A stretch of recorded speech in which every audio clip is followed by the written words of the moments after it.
Hello and welcome to another week of the Abuse Cartoons live stream. I think the camera's a little crooked. It was facing down on the table, and I switched it, but it's not holding together. It's not holding to the stand the same way that it was. So I apologize if everyone's neck starts to hurt watching me sitting in an angle. Hey Grinds, how's it going? The two streams are bleeding together, the hobby stream and the cartoon stream. Hey Matt, how's it going? Sorry, I'm talking to you as combined chat and abuse cartoons on the chat. I just realized I'm just like talking out of context into Twitch, which I'm sure doesn't help people that find the stream. All right. But we are back. So I just had a weekend of a bunch of miniature painting, which is really hard to do on camera. A lot of people are very good at it and can actually do tutorials. They can actually show you, what they're doing, and I can barely keep what I'm painting facing towards the camera. And usually, as soon as it becomes difficult, I pull it towards myself and off camera into my nose so I can see what's going on. I guess I need like very, very heavy magnifiers or something so I can hold it at the right length. Or I guess shoot over my shoulder. Yeah, good to see you, Grinds. Hey K5, how's it going? So sorry, a little bit of a late start. That's going to be I think the spring vacation situation. I don't have to pick up my daughter, usually, closer to this time. She's done with school, but no more. And she's going to be taking the train into the city. How terrifying. I mean, much less terrifying if it was an American city. I would be much more terrified. But, yeah, we'll see. I'm sure she'll have all kinds of fun stories about weird interactions on the train. All right. So let's see how this is going. I hope I was doing a bunch of video work and everything, so I was worried the computer's scratch disks are all full of temporary files, but it looks like we're okay. And that the microphone's just in frame. All right. So yeah, we had one day where I was pretty much streaming the whole time, so I didn't get out to enjoy it as much. We had one day of summer weather, and then the trees all. First, they decided to just disperse all kinds of ungodly pollen. So I apologize if I sound a little stuffy or if I sneeze on stream, because my allergy medicine is not cutting it.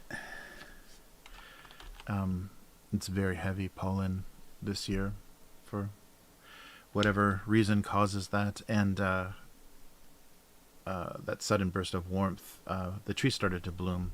None of them, usually they look, you can tell they're close, like the buds start to, you can see the pink, the flower part inside, and the buds are really big, and none of that was true. And then just suddenly all the trees were in partial bloom yesterday. So it's funny, but it's it's almost the last couple of days of March, so that makes sense. It's usually this time every year. But I'll try to get some video of that this year on this channel. I'll just IRL some walking around so you guys can see how many of those trees there are in this country. I hope, though, it's really pretty cool today, so I hope it stays, hopefully it stays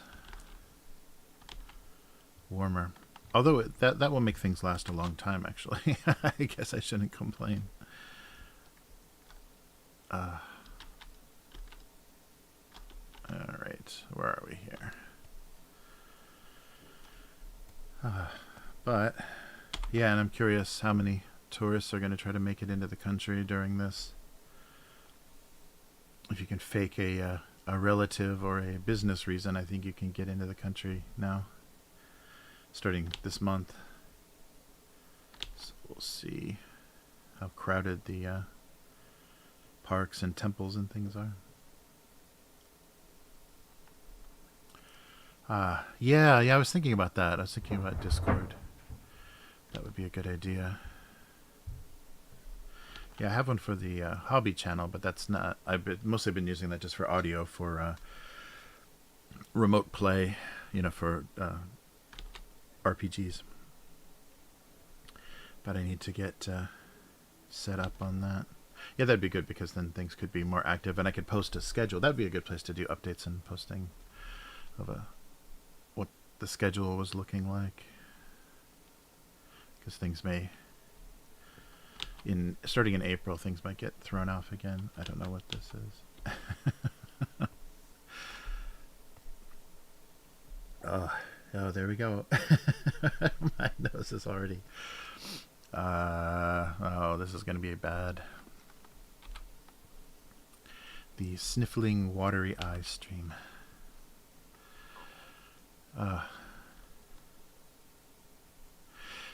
Yeah, an unknown girl did some editing for me of the convenience store segments as shorts. I got to get those posted too. I'm just too many different projects going on at once. I just want to do some graphics for the beginning of that, so they kind of have a similar look, and so people know what I'm doing, so it's not so out of context and bizarre. Oh. All right.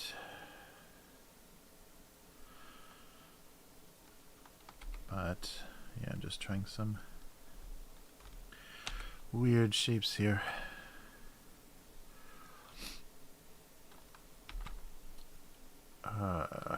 Yeah, so I hope everyone is doing well. I guess we're contemplating meeting in person this Sunday. I just saw that on the group, the chat group. So I have to see if that's a thing. The numbers are going way down. Finally, the other side of the spike is spiking. The numbers were very strange this time, though. Very extended. It wasn't up and down. It was this weird, and then some days over 1,000, some days 200. So yeah, either very bad reporting or just very strange. Everything, it was just very strange. All right. Well, we're not gonna.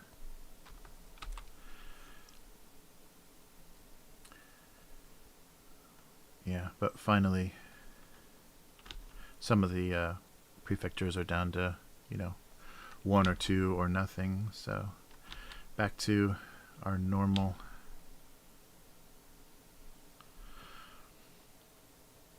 And who knows, maybe that's just the, pattern based on the season. Because now people are going to be outside more. Oh, I can't believe we're still talking about this 3 years later. Jeez. Aren't we on the verge of World War II or 3 or 4? Which one is it? World War 3. Yeah.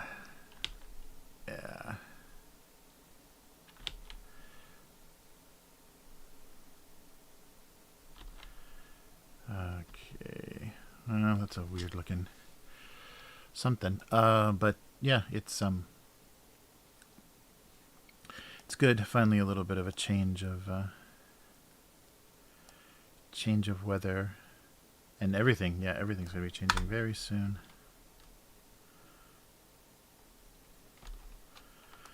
So yeah, this is that weird time. This is basically the fall in Japan as far as like how schedules and things work. So you're going to see a bunch of people in their yeah, let's talk about Will Smith. Yeah, nobody's talking about him, so yeah, let's I don't know, what do we what should we After Earth, I think, was a flawed a flawed film.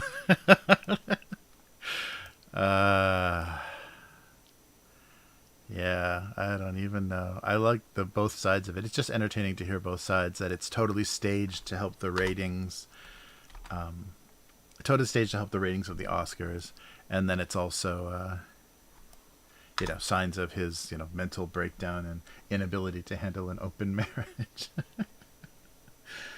uh, I don't think when you're that rich and famous, there is anything other than an open marriage. That's a very funny thing, and it happens with the news. Like the news and the media use that all the time.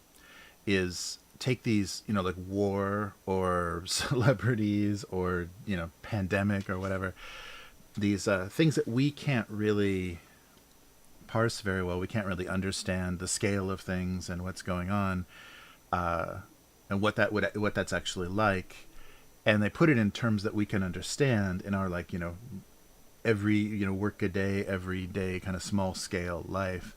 And it's amazing, it's outrageous, oh my god. And so they, have sympathy for somebody, or your opinion is pushed one way or another, when actually, you can't even understand how much of a manipulation that is, because the things that they're trying to explain to you in your, small brain, small scale world, there is no explaining it. There's no way that you can kind of get your head around that. So they explain it in terms you can understand. So you're like, okay, so if I was married and my wife wanted to sleep with one of our son's friends, how would I feel? That's not that's not how it goes. It's more of a business calculation. It's an image and a business decision. It's not how the average person would decide something.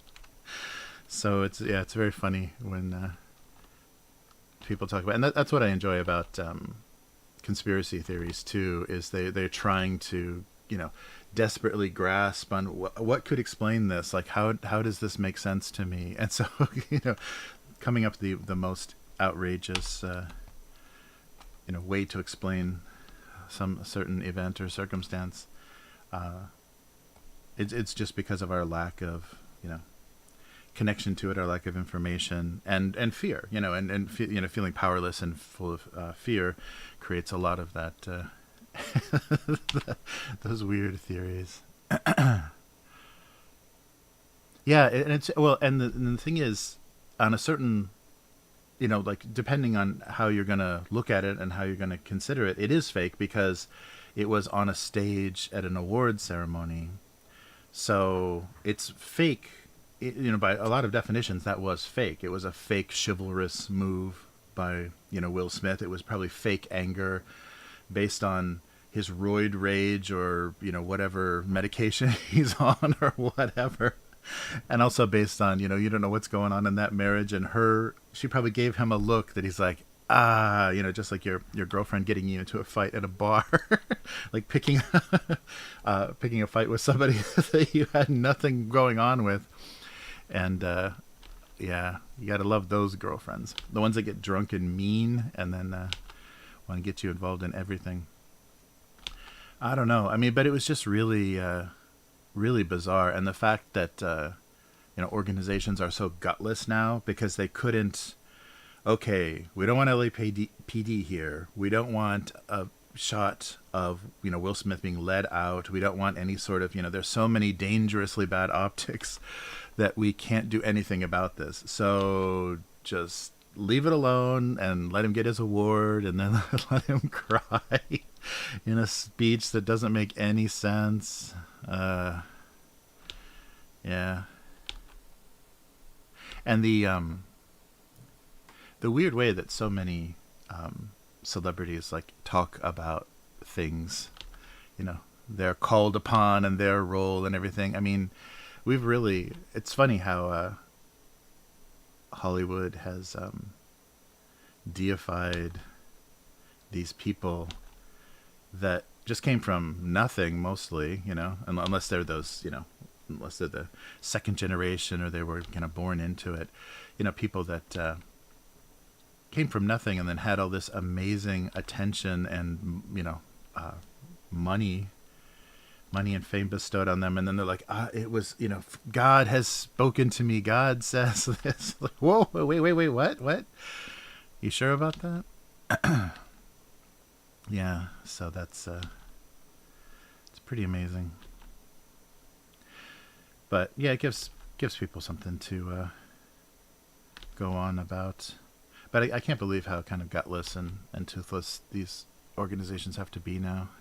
Because I mean, you think in any other circumstance, and I mean something maybe not performative, like something that if it was just like the technical awards or some kind of like software awards or something, if somebody would have done that, if there would have been like some personal beef between somebody, they definitely would have been just thrown out of an event and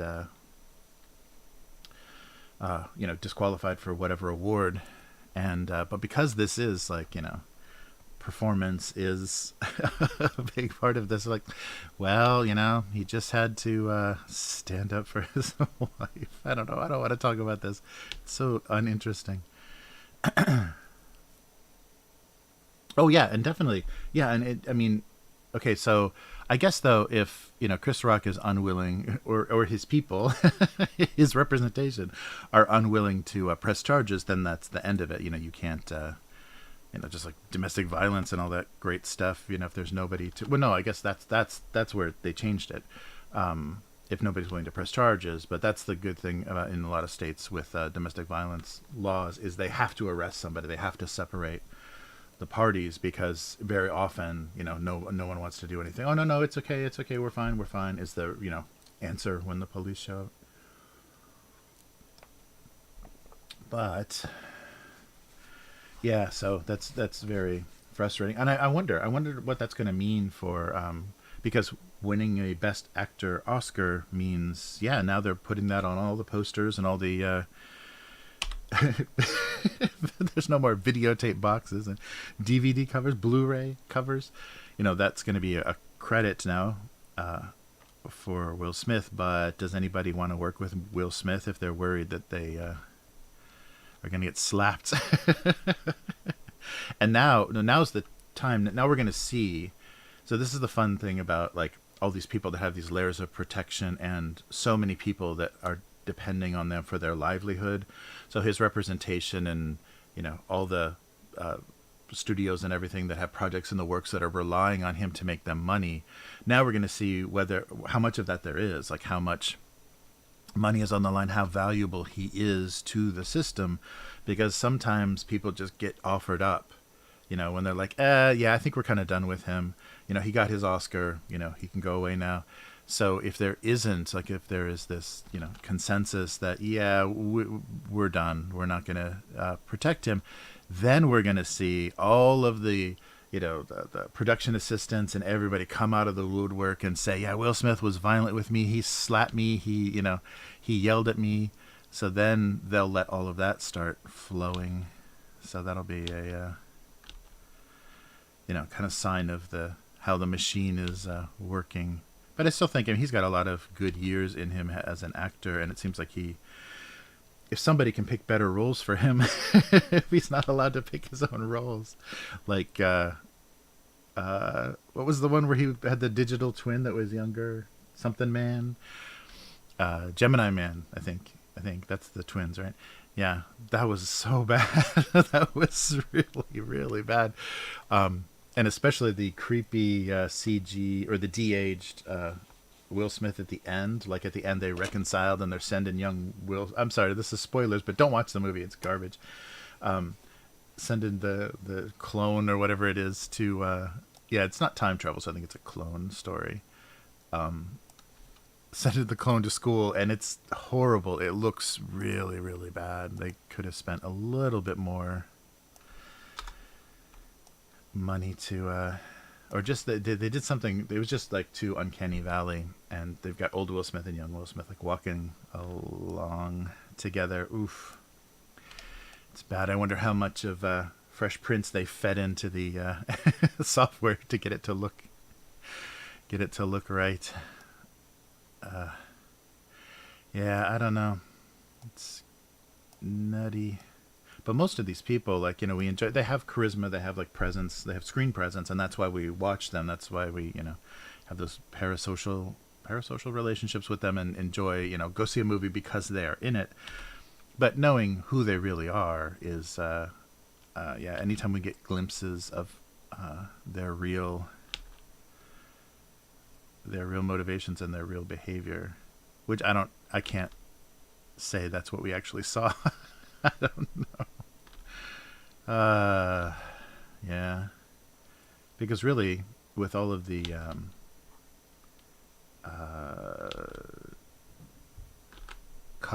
cuckold kind of reporting, and then his red table discussion with his wife about how satisfying a relationship outside of marriage was, all of the kind of cuck stuff that's been going on with him, maybe, oh, this is what I need. This is the PR. This is the move I need to change my public image. But I don't know. I don't think hitting a much smaller comedian is gonna do much for that. Yeah, it's funny.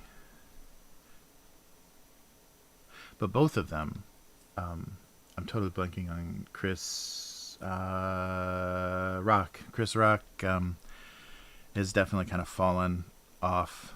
Like he's not making anything. I think the last thing of his that I saw was, yeah, he's kind of diminished in his connection to being really, really funny. And Will Smith is not going to be a summer blockbuster leading man anymore, I don't think. So both of those guys are kind of diminished in their careers. Why? Okay, I'm done talking about this. I have no information. I have nothing to go on. But it's just sad that we're still in that. And I think it started in the Trump years that we really wanted to, the punch a Nazi thing.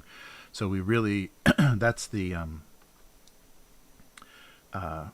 physical interaction we want to see whenever we hear something. That's how people are supposed to respond to things that they don't want to hear. There's no discourse or anything. It's just like, yeah, just bitch slap him and show him who's boss. So that's become the default. If somebody is saying something that you see as hateful or racist or whatever, yeah, you're entitled to just assault them. Okay.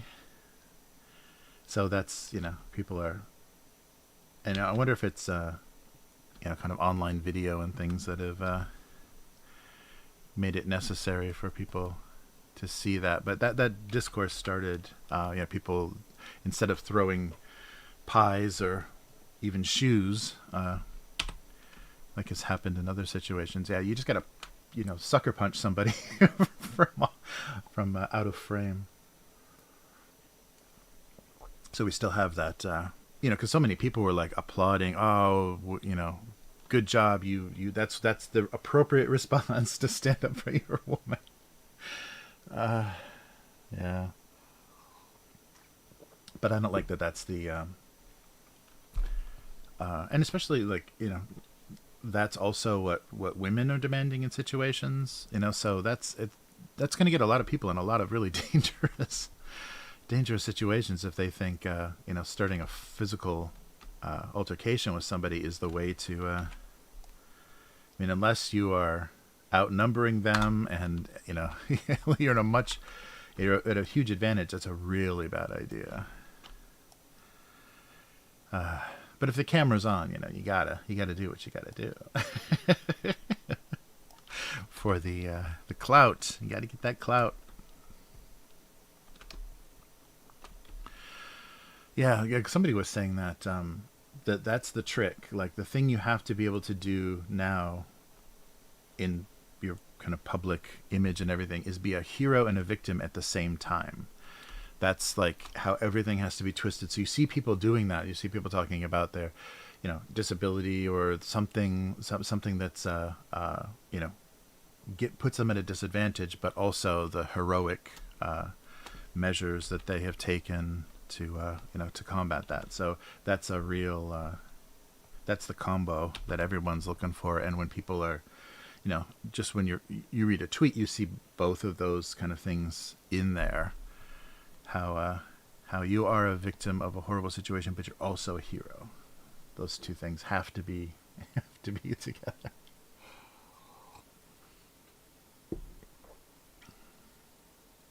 Yeah, I wonder. Yeah, maybe he didn't. Maybe Chris Rock didn't know what.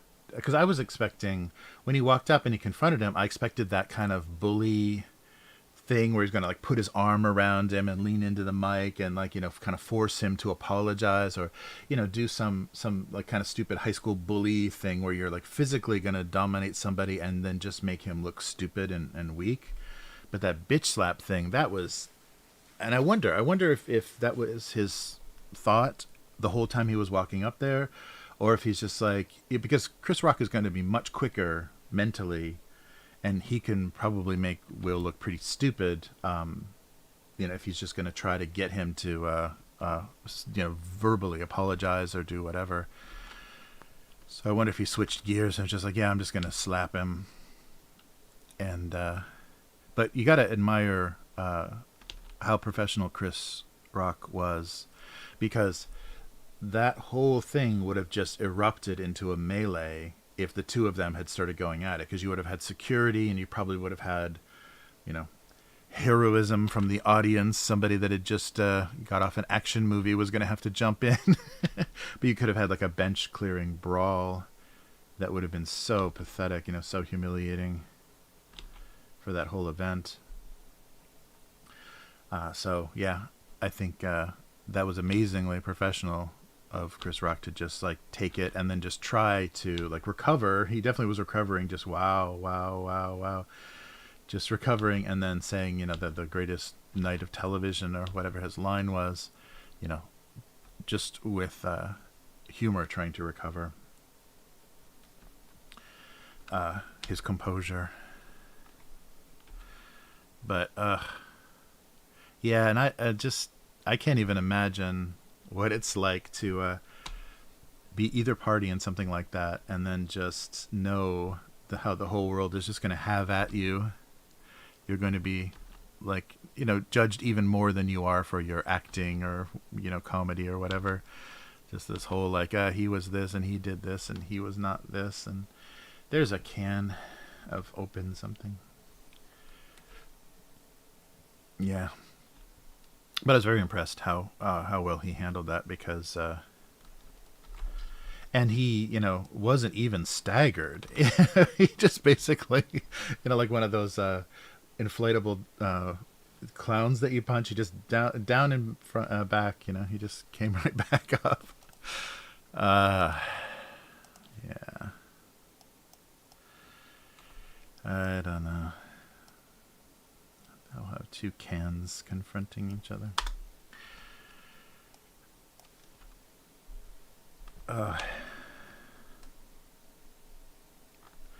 But yeah, I don't know. Because immediately we're like, oh, this is just what the Oscars wanted, so people are going to be tuning in now. It's like, I don't know. All of that old, what do they call it? The old paradigm, the old way of doing things on television is basically over. So why, there's no bringing back the popularity of awards ceremonies. Unless you're going to be watching them with a layer of new media on them. Like I know, like Chris Gore at Film Threat was doing a like a live stream and talking over it. And I think Adam at Your Movie Suck does that occasionally. I don't know if he did it this year, but there's like, YouTubers and like content creators that like turn that old school content into kind of new media and give you that other layer. Like, basically what you would be doing on your phone while you were watching something boring like that, they can actually do to make it a little more interesting. And I love how the ceremony is just turned into like all of the actors and directors and things, the awards that they're going to get, and then all of the boring, technical stuff, they're mostly just like, and, presented at an earlier time where they even have like some of the technical stuff. I don't know if this is still true, but I remember like at least like 10 years ago or whatever, they started having like a separate ceremony for all of the technical people. So I had this small, and they're of course all in their tuxedos and everything, and they're all black tie and enjoying their evening. But they have this like little nerd group of technicians that worked on the films. Oh, they get their rewards then, and so we don't want to drag this out. We want to make sure that the beautiful people are awarded. I don't know. I don't know what this whole like medical condition thing is, because I know, just like all women can, depending on their genes, like get receding hairlines and get like odd hair loss, and stress, causes that spotty kind of hair loss. Yeah, everyone's saying what, alopecia. But she's just shaved her head, and you can see she's got hair. It's not, she didn't shave down to the skin. She's still got hair. She just has like a buzz cut, so you don't see any like patches, but maybe she's got like, receding hairline or something that's ruining her natural look. So yeah, who knows? And because she has to be so damn public about everything she's doing, including who she's having sex with, we have to know about it. But yeah, that's the other thing that social media just jumped all over, was the she's a victim, it's ableist to insult a woman. Yeah, it's just bad crowd work by Chris Rock, with really really thin-skinned people, or people that maybe are in the wrong mood for that, because that was always amazing to me, how they kept bringing back Ricky Gervais, and he would say pretty pointed, pretty brutal stuff, bring up all kinds of crimes and things from Hollywood, and say, yeah, these are your people, not mine. I don't know him. You've defended him. I don't know why that went on for so long. So the roasting aspect of it, I think it's the wrong timing, and these people don't want that. They just want to be celebrated, and they just want to say, quote Shakespeare, or they just want to do pretentious, ridiculous things and get their little trophies. So I think when they started, to make it more entertaining, they started to combine that kind of roasting aspect that the host was doing. And I don't know how good a combination that is.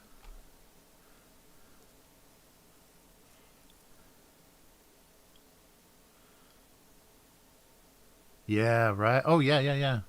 No, Matt, that I agree totally. Just like I was saying, like, somebody says something you don't say, yeah, you're entitled to hit them, like you're entitled. So now that we have that as an example, so now if you don't do that, if somebody, so I can imagine there's going to be this whole, next level of tension at live comedy shows, because there's drunk people in an audience with their wives, and someone says something about your wife. Ugh, okay, now I got to go slap the comedian because Will Smith told me to.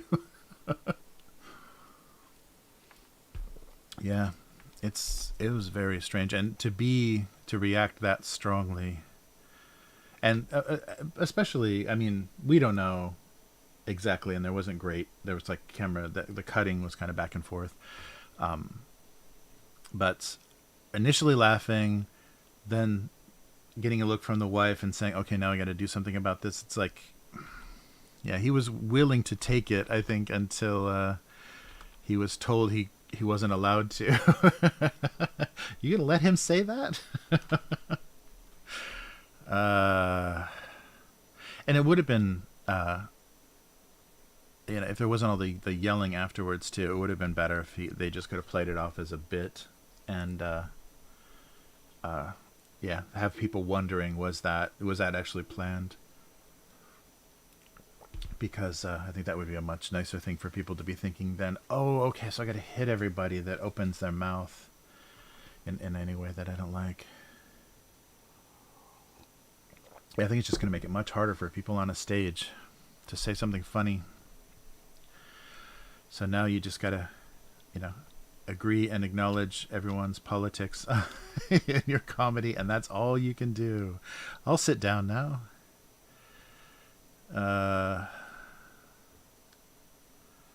Yeah. And it's a shame that it happened to somebody like Chris Rock. It would have been better for it to be a less capable, less accomplished comedian.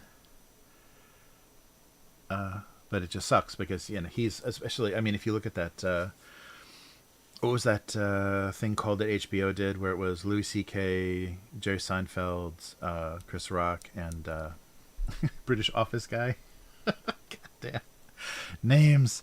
Where they talked about comedy. That was a really interesting,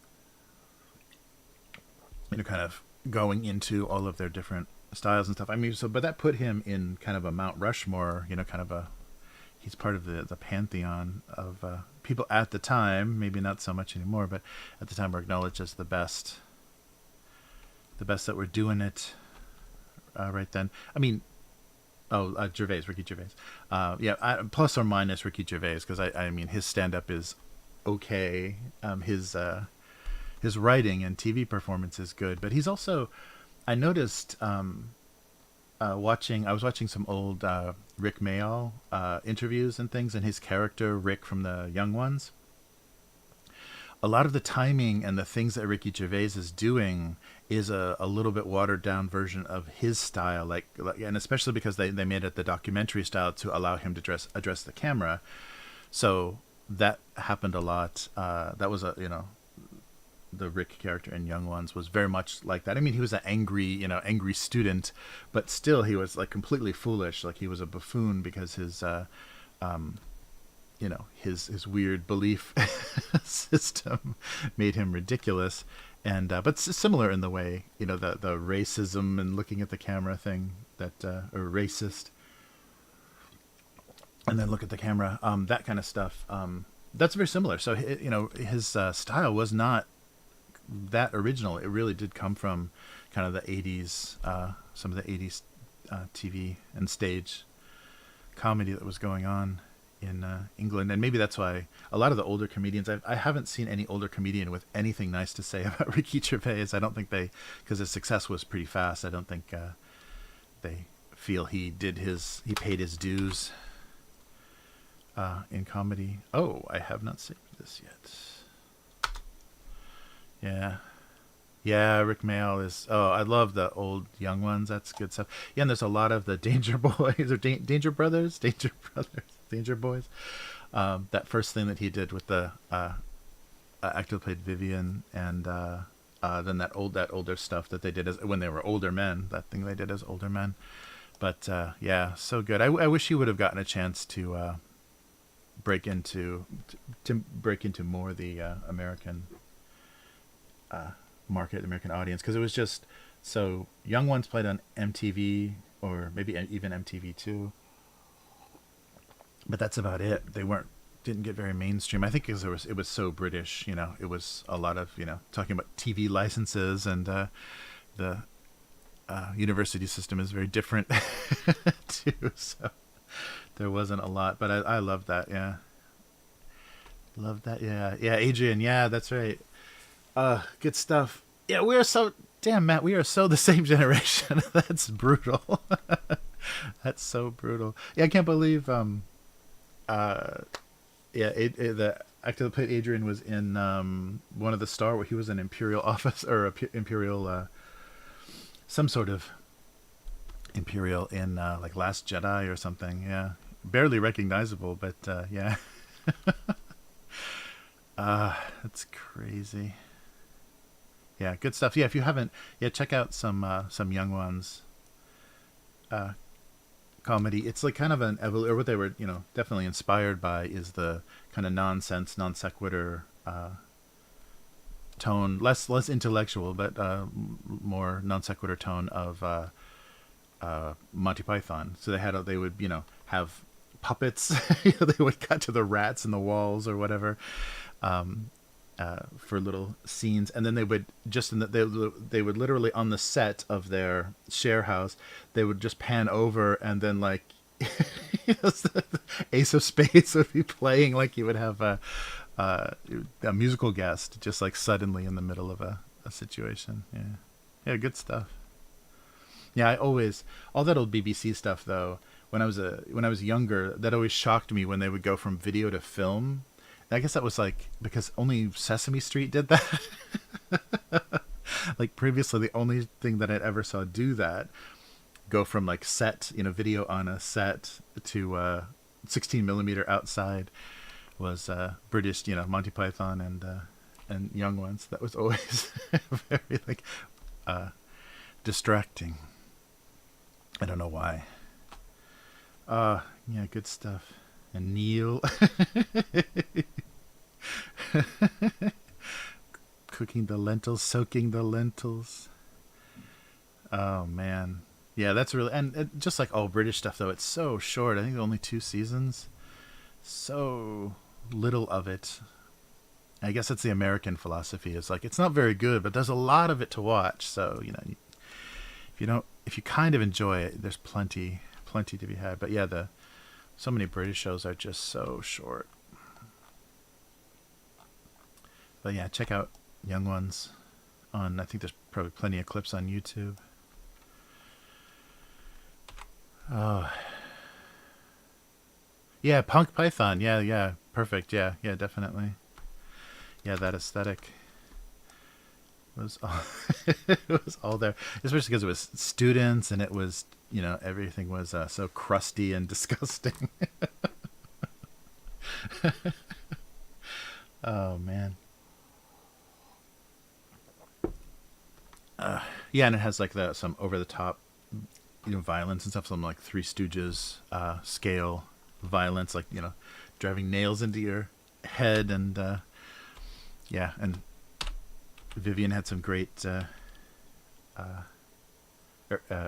Vivian had some great entrances, bursting through walls and falling through ceilings, and they actually did that. Like that was on a set, not filmed live, but they were taping it on a set, so they had to like figure out how to do all that stuff, drop through the floor convincingly.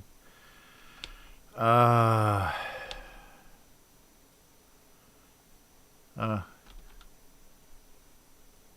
stuff.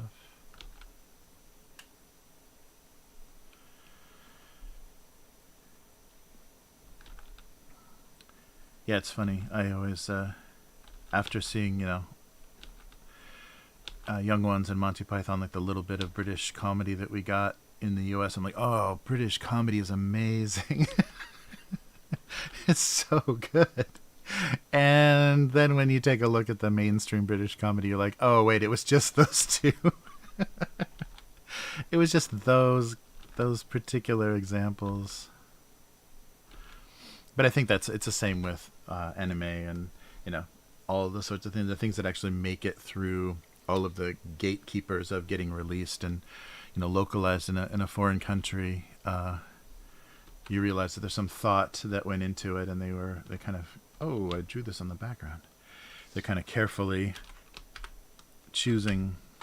How did that's supposed to be a locked layer. How did they let me? How did they let me do that? Weird. Yeah, but you realize when you have access to everything that's released in Japan, all anime that's released in Japan, most of it is horrible and just so derivative, and so it's all fan service, because I think we're like into the third or fourth generation of animators working in anime, that were fans of anime. So it's very incestuous in a weird way. Oh yeah, right. Yeah, Blackadder as well. Yeah, I didn't have a good.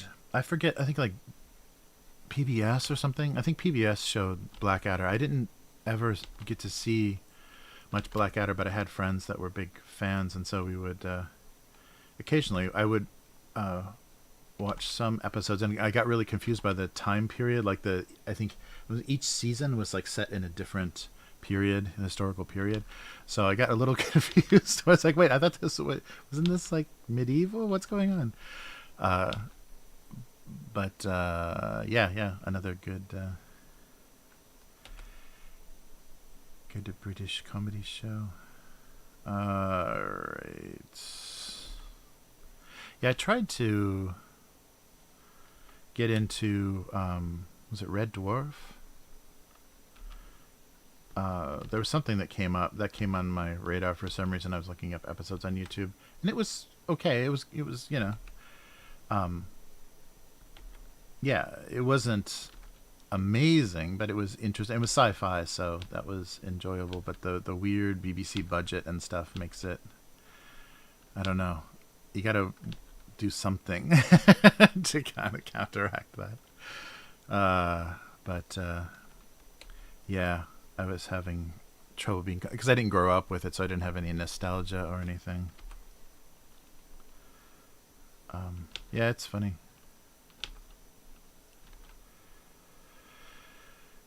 How that stuff kind of makes it into the culture or doesn't. All right, I don't know what that is.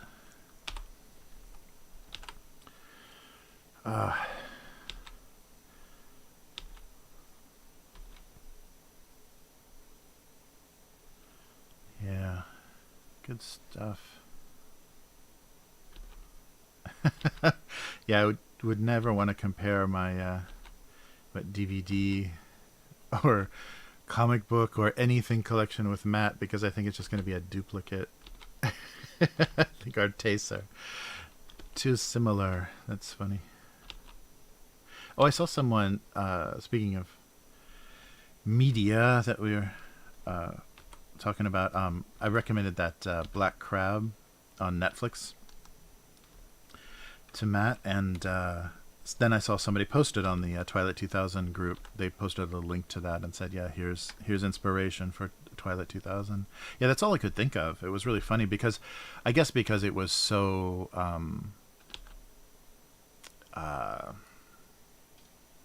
unclear. What's the? It was so ambiguous. The setting and what was happening. It was like the failing end of a war and survivors. Survivors of a reduced army, or reduced forces that were doing something kind of desperate, and so that immediately made me think Twilight 2000. Even though there wasn't anything very clear about who was who they were fighting, it was just Sweden and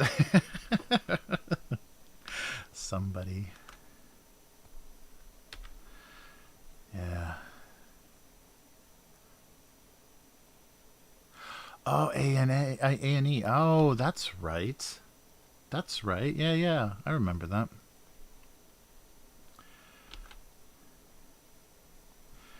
Yeah, what happened? Why did all? I guess it's just for financial reasons, like reality television, like everything, like Discovery Channel and Learning Channel and whatever. Everything had to become like reality trash television to survive. And even that weird. I think I was. Maybe it happened that long ago. I think I was at like San Diego Comic-Con when they did that launch when Sci-Fi Channel became Sci-Fi, or that they went from Sci-Fi SCIFI to SYFY, and started playing like Cops or like some just like random nonsense that didn't have anything to do with a kind of a thematic programming. I really loved early Sci-Fi Channel, like playing all the obscure sci-fi TV shows and stuff. There was so much great stuff that had never seen the light of day, but probably didn't bring any huge viewership. Was just like a curiosity. But I loved that. I loved their original programming. Not their original programming. No, their original original schedule was great. Their original programming was never good. Yeah, didn't so Sci-Fi Channel, they spawned the Sharknado kind of thing, right? The weird. I'm sure those things were happening before, but yeah, they got on that genre of mega sharktopus versus the giant squid. Yeah, that was a weird relaunching, but it must have. I mean, they didn't immediately change their minds, so it must have, worked to some extent, or had done what they wanted it to do.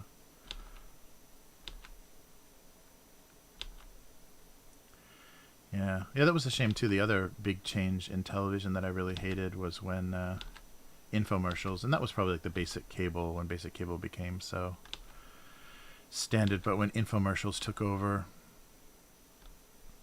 and used to have, they would just like repeat their programming overnight, like whatever was playing during the day would just play again overnight on some of the basic cable channels, so you could catch stuff at like weird hours of the morning, or watch the same show again. If you're completely, if your life and your schedule are completely messed up. But then the infomercial, the money from infomercials became too great, and we had all the amazing powders and liquids and sponges, and then what, Girls Gone Wild and all that era. Oh, I'm really dating myself because that's like 90s, isn't it? Jeez. Some people were infants in cribs when this was going on.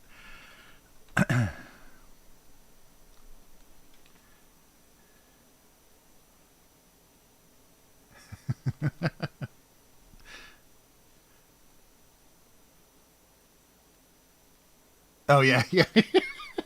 That was the thing. Well, the description, I almost didn't make it past the description of yeah, the a mother trying to get back her daughter ice skates, and I'm like, what? No, what is this? But the performances were good, and so the thing that kept me ice skating. And the other members of the unit were like judging them the whole time. They like were holding up scores, so that was triple Axel.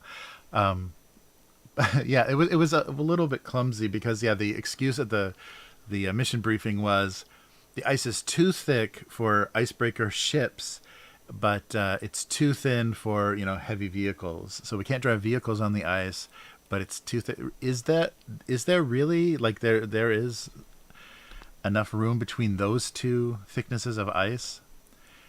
And the ice as the threat was kind of, they just used it whenever they wanted to. Like the ice became dangerous when they needed it to become dangerous. But the thing that kept me, the thing that I liked is how they immediately created, and I'm trying to think of other movies that have done this that I really like. It's the whole world is so dangerous, and everybody in it is so unreliable that you don't know what to believe. And the fact that the characters get betrayed is, of course, I mean, you're an idiot to have any kind of hope in this world, and to think that anybody is doing this for a greater good. And I think for like a military based drama, I think that's great when you're just like, I just have to do this. I don't even believe in it anymore. I don't even know what I'm doing anymore, but I have to do it. I have to do it. And giving the motivation of the daughter was a little much, but it didn't end up ruining things. But yeah, ice skating. I almost didn't even click play on that one, but yeah, but it was a decent production. Like a lot of the Swedish stuff that I've seen, the level of art direction and production is really, because there were some really great scenes of them like in the darkness, just like on this ice going into nothing, just like going into absolutely the unknown, and then like sniper fire and tracers and stuff starting to hit them. Yeah, it's pretty cool. It's like it's like if Twilight 2000 met the Ice Capades, it's like the Twilight 2000 on ice. Yeah, it would be, I think the ice skating part would be a hard sell for a group of players, but I just really like you got to get to here. Nothing else can get there except a small group of people, and we're not going to tell you exactly what you're doing, and exactly why this will end the war. Yeah. Yeah.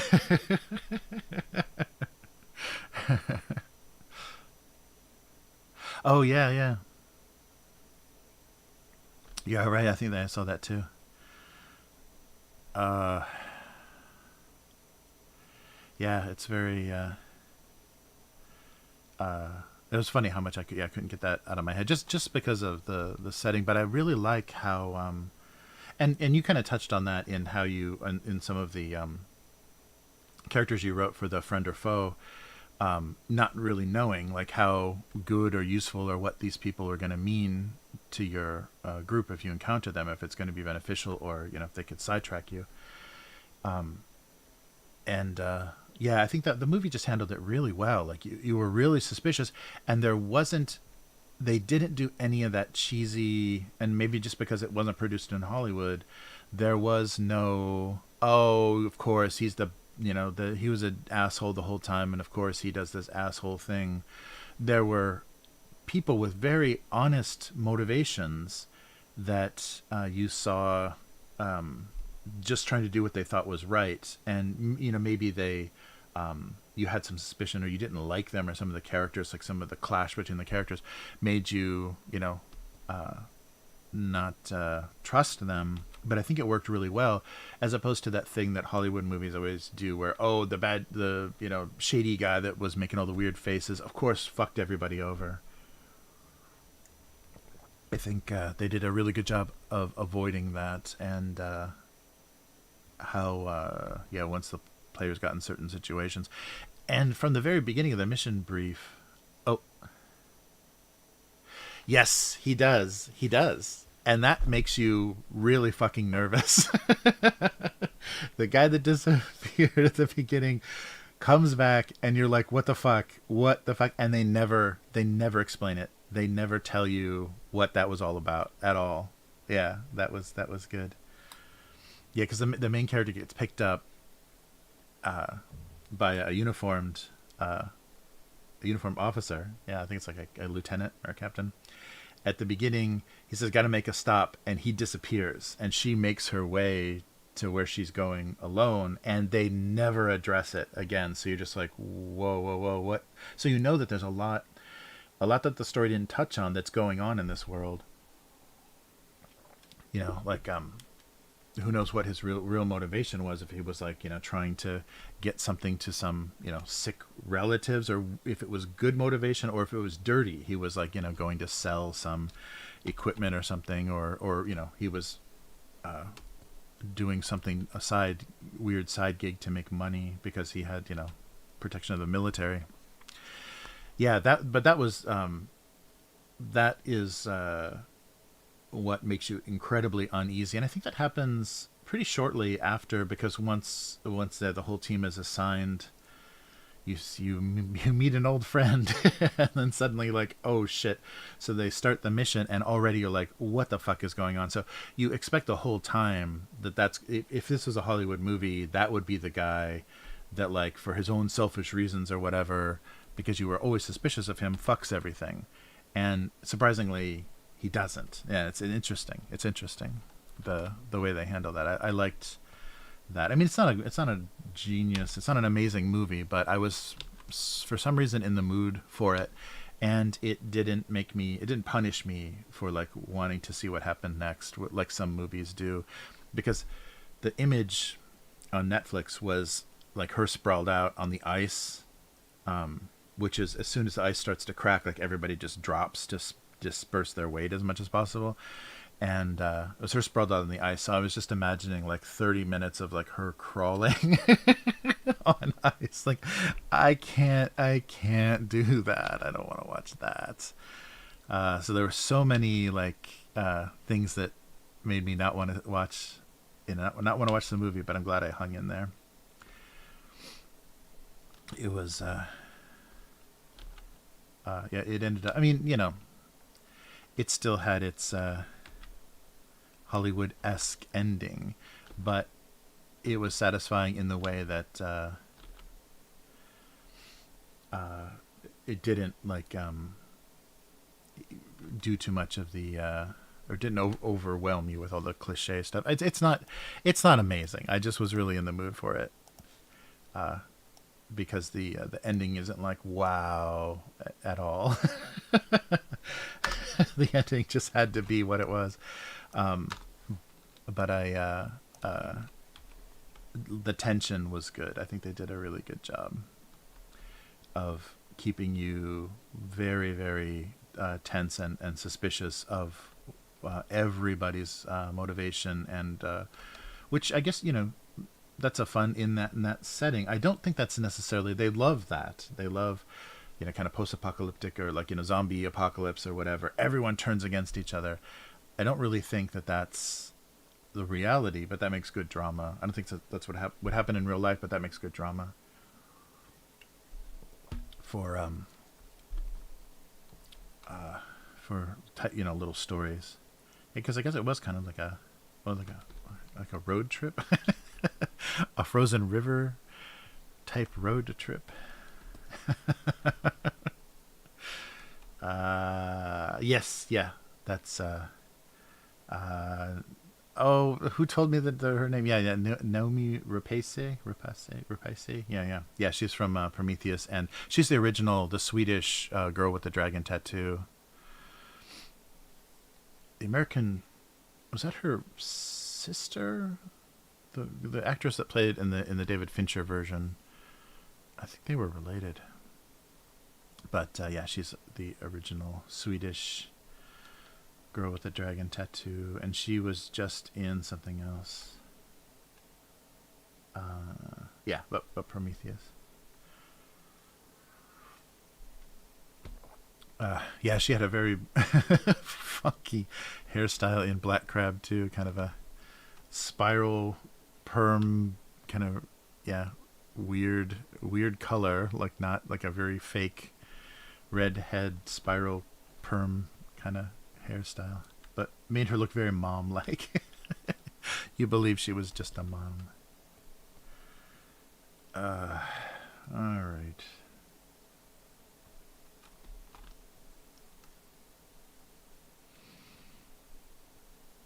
Yeah, I haven't seen anything else. I was talking about on the Chronopia stream, the first half of the last season of Ozark was good. If you haven't watched that, that's definitely worth binging. There's some really good performances in that, and really good tension. And the just like with Breaking Bad, this last season is doing a really good job of tangling things up and making you really, really worried about the outcome of things. And then because it's the last season, oh, of course they can do that, can't they? Because it's the last season. So characters are, you don't know who's going to be left standing. The way that things are getting so complicated, and kind of, characters' motivations and actions are getting so intertwined.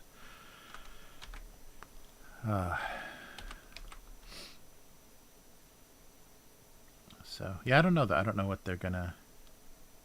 It's hard to tell how things are gonna go, but it was fun. The unexpected directions they went in this last season was kind of fun. Because just like with Breaking Bad, like once you're up to the level of like, you've got ties with the cartel, and you've got like, and it's really, really impossible for individuals to, work against that. And so we're feeling the same kind of thing.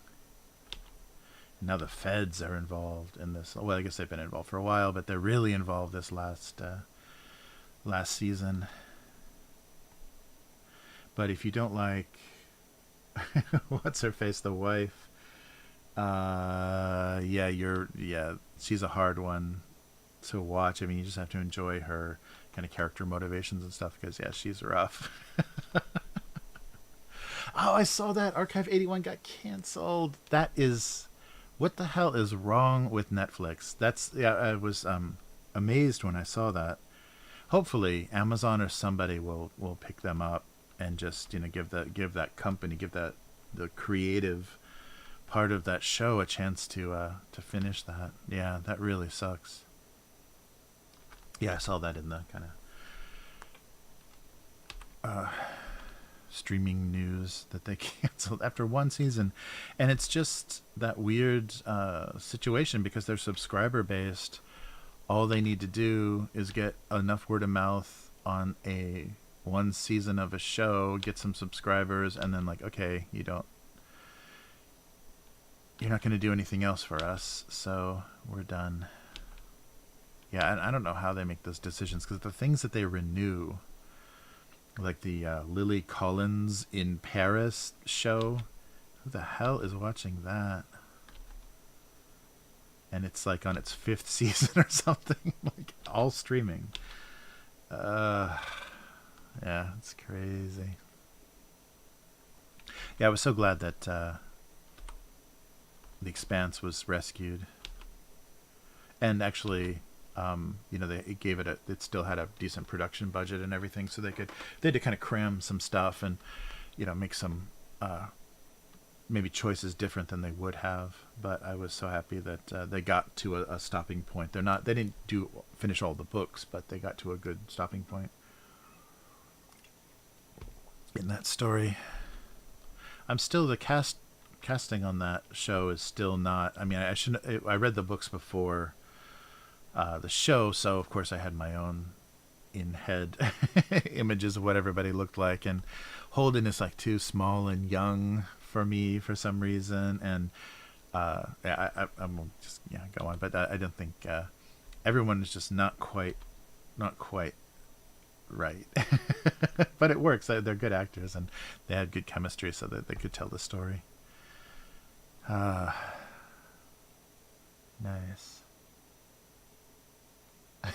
Really? Hey, War Buddha. King Ass Ripper. I have not. But I'll look him up. I'm definitely not on a King Ass Ripper level, but yeah, if that's a genuine recommendation, I will check that out. Or Buddha. Or Buddha. There's no H. Sorry. Oh, man.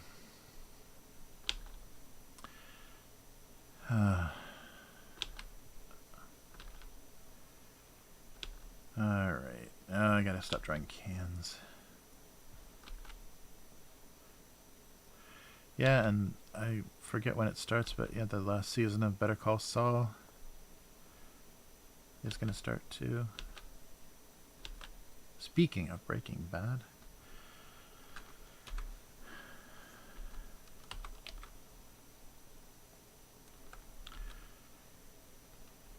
Yeah, I wonder. I trust Vince Gilligan and like the writers and stuff for that show so much. I'm really excited to see where they kind of bring the character up to and where they leave him. And plus we have that weird black and white future version of Saul. I forget his his new identity name. He went to the vacuum store and ordered a Hoover, a bag for a Hoover, and got a new identity. So in the seasons of Better Call Saul, there's this black and white version of him as a manager of a Cinnabon or something. Okay, 5. Have a good one. Get some rest. But thanks. Sorry I've been starting so late over the spring holiday, but it's good to see you, K5. Take care, and we'll hopefully see you soon. Yeah, I do. I'm trying to be careful with the A24 movies. I've liked a lot of them, but I'm trying to be careful because they are kind of a mixed bag. There's some, directors more capable than others. But yeah, I've really liked them. There's a lot of stuff I haven't seen though, that I've just read short reviews, Your Movie Sucked reviews a lot of the A24 stuff, and I think even Red Letter Media. I think Jay likes A24. So yeah, I love arty movies, and I love well shot, very thought provoking kind of art films. But yeah, it seems like they definitely have a look and a style and things. But I forget what it was. There was one recently that I'm like, okay, yeah, I need to be careful now to I can't as a whole brand, I can't unconditionally think everything on there is going to be amazing for everything they've done. I like the fact that on their store though they sell a lot of merch for books, coffee table books and really odd stuff. Oh, I think they're books of the scripts, actually, like script books and stuff. I think it's an interesting approach. there should be like an maybe there is, but there should be an A24 like cinema. You know, there should be a branded cinema that, you know, doesn't necessarily only show their films, but is, you know, kind of an art house and has all of their retail and everything. That would be fun.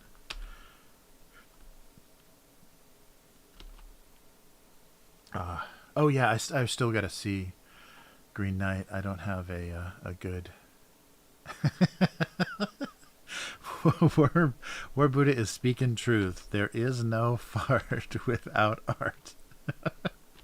um, yeah, I really wanted to see that. That's so funny. They did a 5e like little boxed game for that. And we talked about that on the weekly back in the like beginning of pandemic days. But yeah, I really want to see that.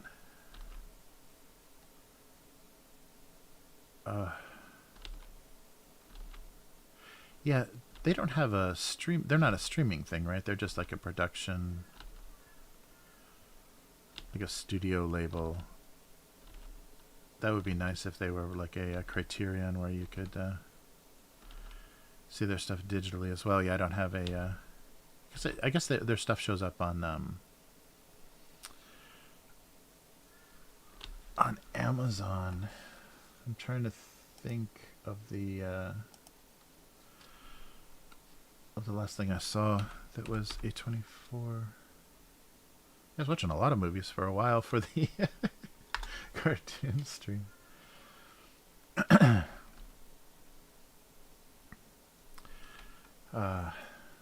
Oh man, something's really dragging. As long as it's not Photoshop. Oh, that's right. That's the one that I saw that just recently after Yang. The last thing I saw that was them. Yeah, I'm curious if that's any good. I think that was the last review that I listened to. It seems like there would be enough because it was, you know, like that speculative fiction kind of thing, a little sci-fi but more kind of speculative fiction. It made me think of you know, stuff that inspired me, so I'm curious what that's like. All right, but yeah, I don't know what yeah, I gotta see a few more. Oh yeah, it's been a while. Yeah, Uncut Gems I liked. The Lighthouse I loved. Oh, that's right, Midsummer and all that. Yeah, so all of his stuff is A24 too. Nice. Yeah, there's a lot I haven't seen though. I've heard Under the Silver Lake is good, but I haven't seen it. Yeah, I guess I'm just gonna have to rely on Japanese Amazon Prime. That's a scary thing. Yeah, Midsummer was tough.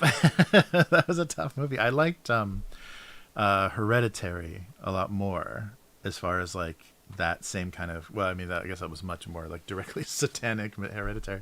But I liked as far as the weird tension of like, yeah, what's going on in some of the performances. Yeah, I like his work a lot. But yeah, I can see a lot of a lot of wives not enjoying that film.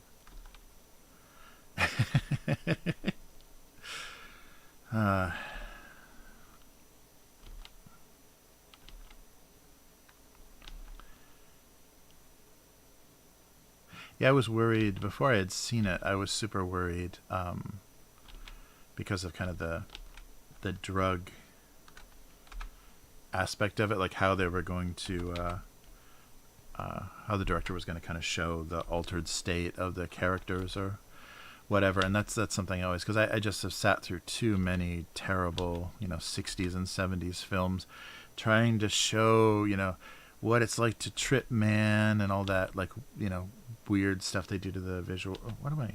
keep drawing.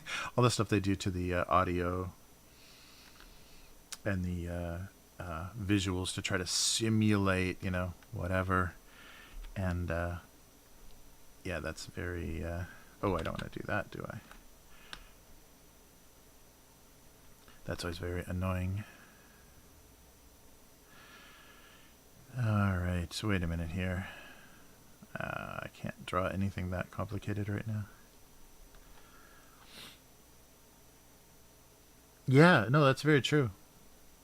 Yeah, very, very Lovecraftian. Yeah, because he used a lot of mythology, like the, not Poseidon, but the, I'm blanking on, yeah, who the Willem Dafoe character potentially could have been, but yeah. I liked that a lot. The performances were really good, and it was so very visceral, and it had the great mystery of what was going on.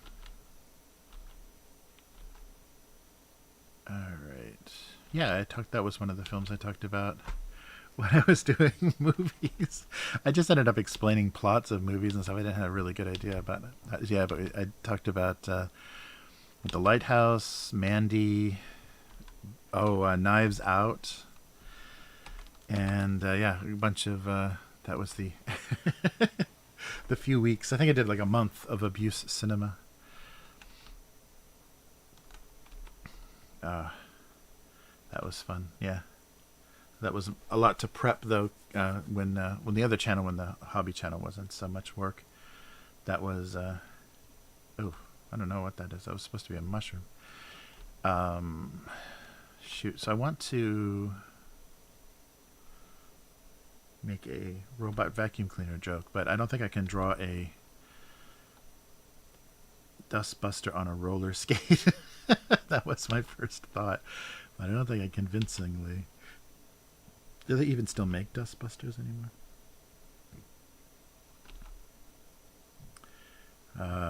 Oh, the switch goes kind of this way. All right. Yeah, we should do some. We should get together online, Matt, and do some movie talk, or just like we should just talk over, watch some movies together and talk about them. That would be fun. Yeah, I was thinking about that for. Oh, maybe if you haven't watched it all yet, maybe we should do that with Black Crab. Is watch that together, so we can get your reaction. So I can I'll do some production. I'll look up as much as I can find about production details and stuff, and but then we can get your first impression. That's not what a dustbuster looks like. We can get your first impression. That might be fun.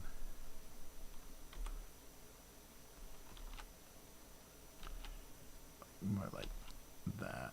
They don't even make these things anymore. I'm sure you can probably get them at a Goodwill, but all right. And the button is probably not there, is it? It's probably closer to the handle. Yeah, that'd be fun. Oh, okay. Good night, Matt. Oh, nice. Oh, by this weekend. Oh, excellent. Oh, we got to do that then. Yeah, we got to open a box. Do an unboxing of a mystery box. That'll be great. Now you're going to motivate me to start getting mystery boxes, so we have a reason to do that. Yeah, I did that with the was it Warlord? Yeah, Warlord Games had a mystery box that was fun. It was so many games though, because I got a bunch of Doctor Who miniatures and Terminator. It was very very random stuff. All right, but good night, Matt. Take it easy. We'll figure something out with the yeah, that'd be fun. A movie talk would be fun. Although our tastes are probably too similar. The always agreeing movie guys. Like that, right? And maybe we'll call it this. All right. We won't have that Siskel and Ebert clash. I always hated that as a kid. They're arguing about stuff. it was always so, yeah, I don't know, weak and weird how they interrupted and talked over each other. I don't know. I'm sorry. They're both dead too. I shouldn't speak ill of the dead, but when I was a kid, I always hated their movie reviews because of that weak way they argued about everything and that weird kind of talk over each other thing they did. It's funny too to look back at some of their reviews of things because they're so of the time. The way that they're reacting to like slasher films and stuff is very, very odd. Okay, and then a little bit bigger. There we go. I think that's pretty good scale. Oh, thanks, Unknown Girl. Yeah, I didn't do like a review. I did a 360 video on the channel of them all the way around. Although I didn't light them very well. I've got to have like a bounce, like something that reflects light, so you get light underneath. Because I lit them overhead, so that it powered the solar turntable.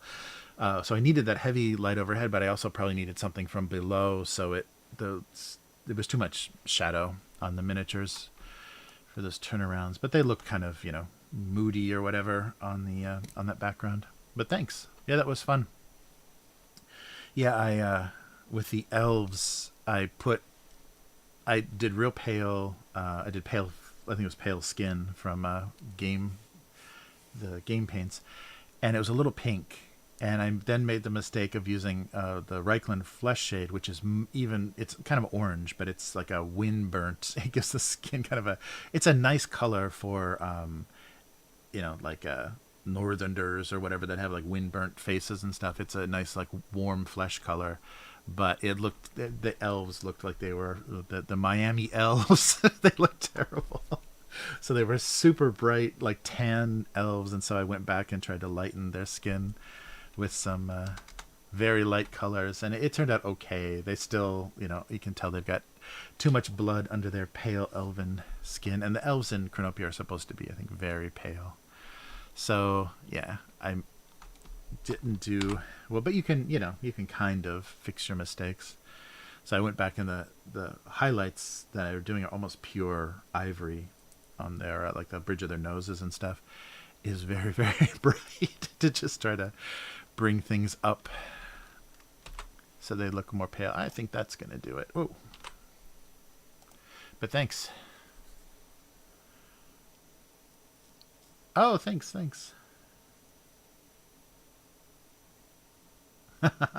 Yes. Yeah, the Kickstarter starts today, like later today, and so yeah, I'll get a set of actual miniatures, because these are just kind of prototype. They were resin cast from, I think, 3D prints, because you can see sort of some of the printing imperfections, and so I'll get real ones. Yeah, because it was just that was just kind of a quick thinking up a color scheme and stuff. So when it's my actual army, I'll be more careful. Although I did, I followed the illustrations in the books and stuff, the old stuff, so it looked pretty good, pretty accurate, or pretty old school. But yeah, so I'll get some of the Ceocast, which are going to be thermoplastic resin, not the kind of brittle. So I won't be breaking as many spears and and axe handles with the new stuff. It's got a little bit more flexibility because it's plastic as opposed to the only resin. Yeah, so I'm just curious about how those will clean up. That's the only thing I've heard, is that they don't handle a knife very well. Like you wreck a lot of detail, and like it was showing on those elves wearing the chainmail, kind of like ankle length chainmail. There's a lot of tiny detail, and if there's any imperfection in that casting, you can't scrape it away without like literally stripping off the little links of chainmail. So I don't know how. Oh, these are all. But yeah, I'll be able to take my time with a much bigger force too. But these, I wanted to get these painted so we can film some games while the Kickstarter's going on, because they were so nice and sent us a box all the way to Japan.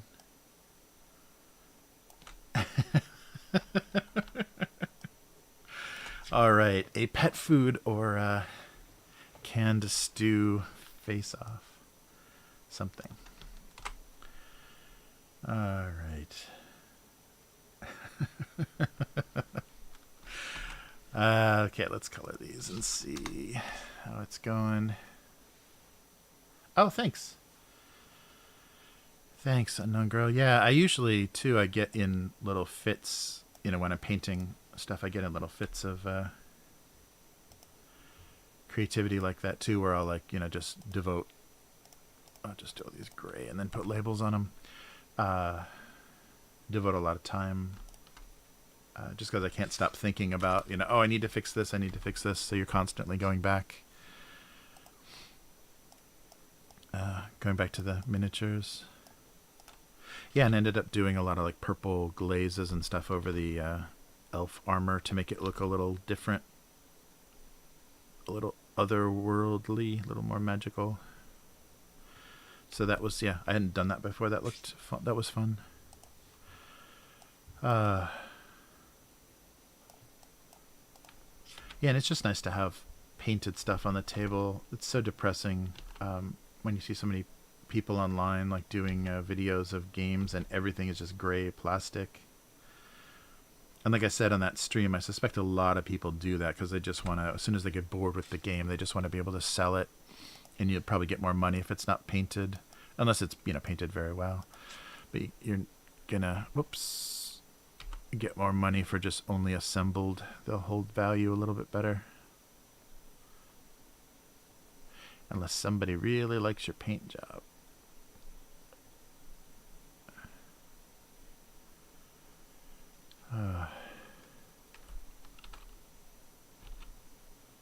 Yeah, I bought some old Warhammer Fantasy Undead from a Russian seller. Actually, I want to make one of these blue, I think. From a Russian seller a long time ago.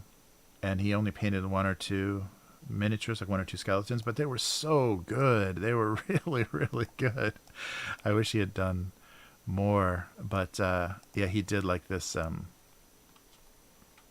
yeah, everything looked very corroded and nice and ancient on the armor, like the metal and the bones and everything. And then they were walking on this swamp, and he did like these dirty water effects and little like blades of swamp grass and stuff on the base. It was gorgeous. It was really, really well done. But he only did finished two of them. So I imagine he like did the one miniature and just went all out on just that one miniature at a time. But yeah, very, very good results. All right, so I got what, orange, maybe like a red then. There we go. A nice variety of color. Yeah, so I'll just maybe put some weird meat in the cans. Yeah.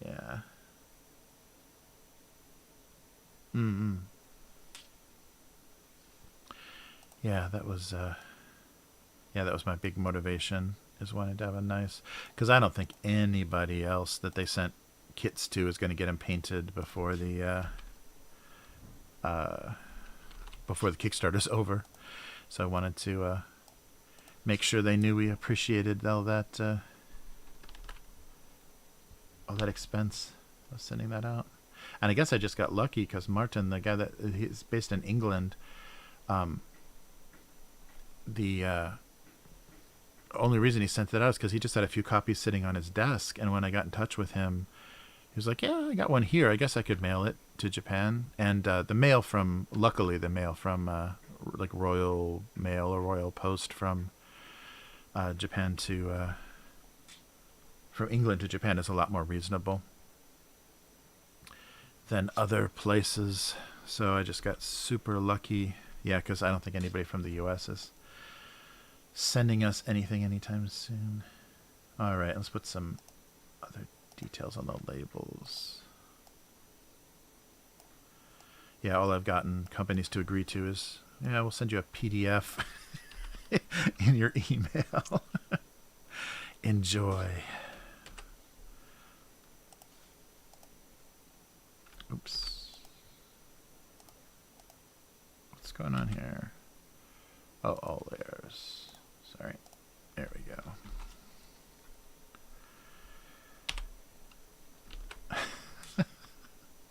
All right, let's try this again. I think I can do this. There we go. Yeah, that was fun. It was fun to... but I'm really bad at it. I mean, there are people that do that. That's their main content on their channels. And so they're really good at doing that on stream and really good at like showing their brush strokes and everything. And I'm terrible at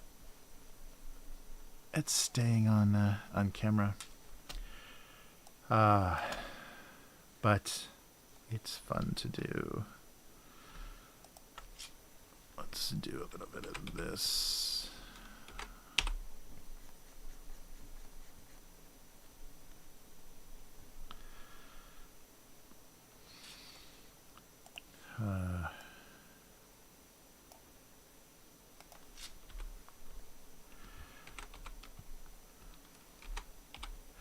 Yeah, now I just got to make sure I can get Chris to come by after work, because there's no solo rules, so I can't do a solo game. So maybe red on this can. But this should be a problem because the games are supposed to be pretty short, which is nice. Okay, I think that's it. Yeah, put some shade up. Maybe I'll put some writing on the cans. I'm not sure if they need to.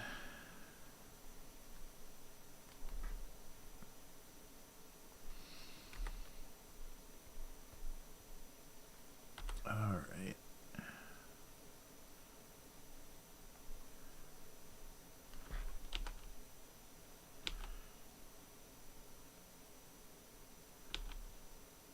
Yeah, I think this works.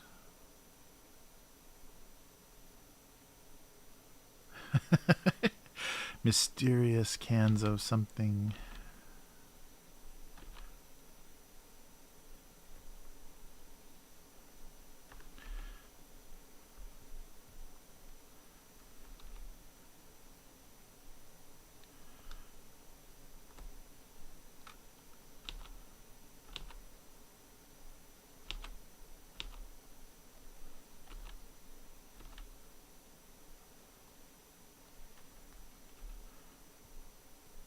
Oops, something didn't close. Whoa. All right. Yeah, I'm not sure. I've got to get. Oh, that's right. It's Tuesday already. Maybe tomorrow night. Yeah, I'll have to check with Chris. Yeah, tomorrow night would probably be the best timing, wouldn't it? Because tomorrow or Thursday. Oh, I got to read the rules again. And make sure I've got enough terrain. Yeah, I think that would probably be good because I think Sunday. Oh man, things are gonna get tight. But yeah, the Kickstarter's already started, so I definitely want to start posting. They did a battle report ages ago, like in 2020, I think, the studio itself. But it was hard to hear, and I think it was both German players, so their accents were a little heavy, and the miking wasn't great, so it was hard to hear them. So we gotta definitely make sure we do a very clear job so you can hear what we're saying as we're like learning the rules and everything, so that people get something out of it, as opposed to just us. And maybe we'll leave the chat open too, so we'll interrupt the game with questions in the chat. That might be a good, especially for the first game, that might be a good learning. Oh, sorry, my tablet is on camera. There we go. Might be a good way for people to learn the rules and be able to ask questions and stuff. That'll make it more fun for that first time. So I think I put that big monitor right by me so I can actually read the chat as things are going on. All right. But yeah, I'm excited to see how that plays. Oh, I didn't do... Oops. I didn't do the shadows in here. Some lumpy mystery meat. It's very much how breakfast cereal looks. Every food that I draw looks the same inedible way.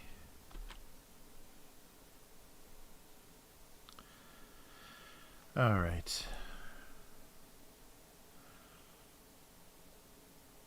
Yeah, it's hard. I haven't some import stuff. Like I'll buy some things from the import shops here, but almost all the Japanese stuff has a pull. It's a pull ring, or some some kind of clever way to open it. Because yeah, it's so old school. But yeah, there are still a couple of things that I've had to use the can opener on. And it's just, I don't have an electric can opener in Japan. I don't even know if they make electric can openers anymore in Japan. But it's fun to go back to that and then have that sharp piece of metal to deal with. Is this still on? There we go. Yeah. Yeah, I've noticed a lot of people, those can bottles, those aluminum bottles that have the they have the twist tops on them, but they make that you have to break all the little tiny connections for the cap. There's some people that really it must make their teeth hurt or something to open those. There's some people that I've opened those around and they've been like, oh, don't do that, don't do that.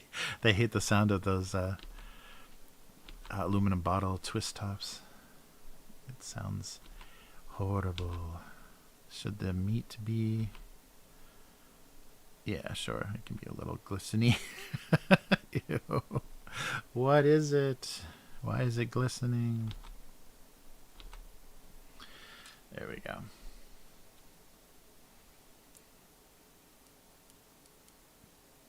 Oh, yeah. That's right. Anything that's very juicy, too. Yeah, when you get the lid off. I remember that with cans of olives and stuff when I was a kid. You get olive juice. All right. Okay, so let's do some shadows on the ground here. Yeah, I just had I found a dusty can. This is how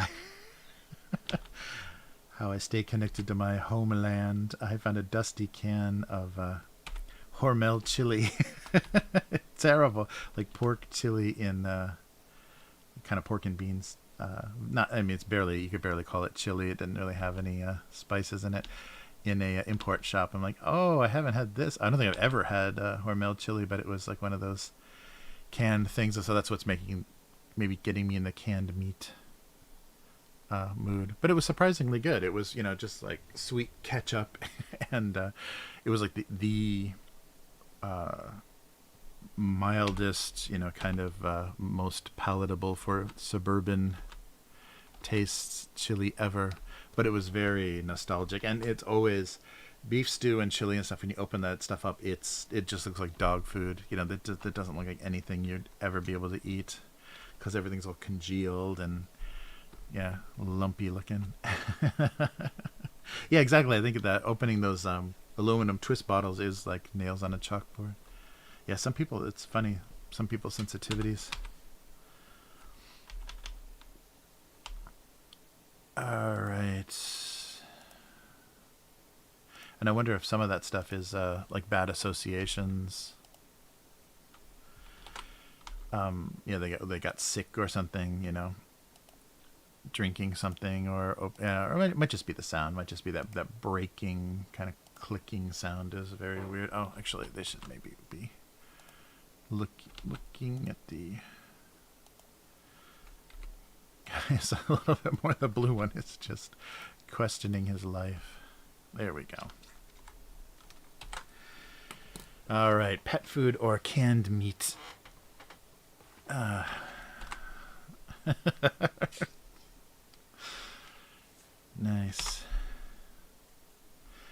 but still had enough nostalgia from my the canned chili. Had enough nostalgia from my suburban childhood that it served its purpose. Yeah, and it's gone now. Like, I can't find any more. So I saw that someone was selling like cases of it online, but I don't think I want a case of canned chili. I think one can is enough. But it felt very much like those treasures you would find in the post-apocalypse. You know, you would be scavenging through like destroyed, apartment buildings and grocery stores and things, and you'd find that one intact can of something edible from a previous time. It's still good, and you can eat it, heat it up and open it just as if you were before before the end of the world. It reminded me of that, how that must feel very much. All right. Oh, these guys are really thick.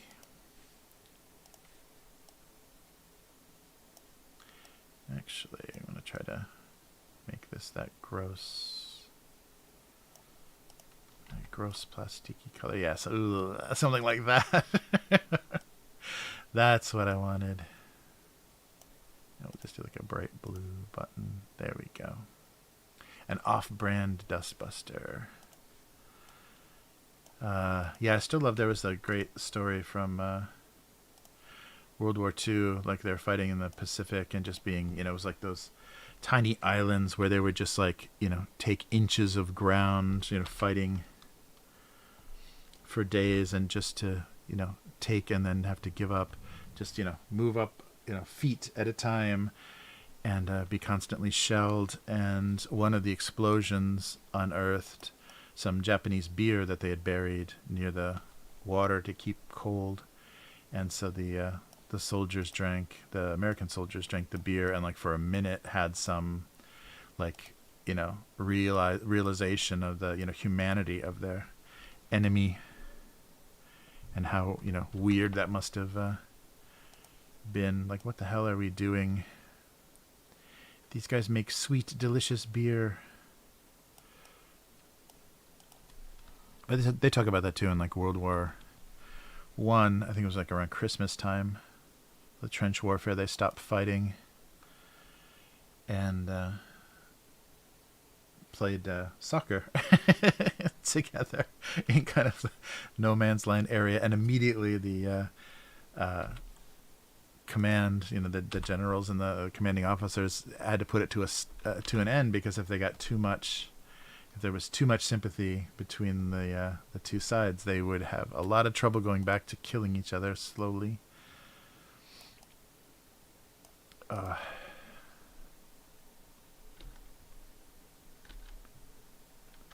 Let's see. Yeah, there we go. Oh, maybe do some writing on this thing as well. The Robo 2000, whatever they're called. All right. So mobility versus, I don't know.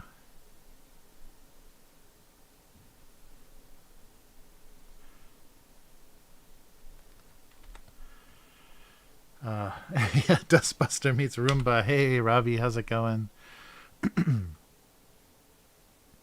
Oh, wow. Oh, yeah, that's, yeah, so Unknown Girl was talking about chocolate she had when she was younger that the company stopped selling. And so people, tried to do a knockoff. So yeah, some people will do that. Some companies will try to do nostalgia. There was a guy, so Oreo, in America, Oreo and Hydrox cookies are kind of the same cookie. But of course, Oreo is the most dominant, not because they were the original. Hydrox was actually the original, but because Nabisco is bastards, and they do really shady things to, keep any competition, away from away from their brands. But somebody bought it and recreated the recipe, and people said he did a pretty good job. I think it's because it came down to just, using the old ingredients, like using lard and things that they would have originally used, that they probably stopped in favor of cheaper ingredients. But yeah, he said he had a horrible time trying to get back on the shelves. There was some like YouTube documentary about that, because Nabisco is such a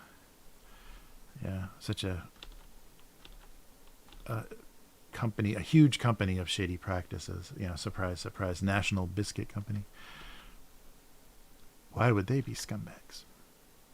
But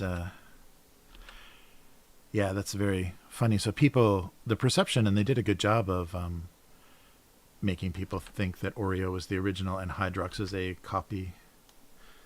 So they could never successfully make it back.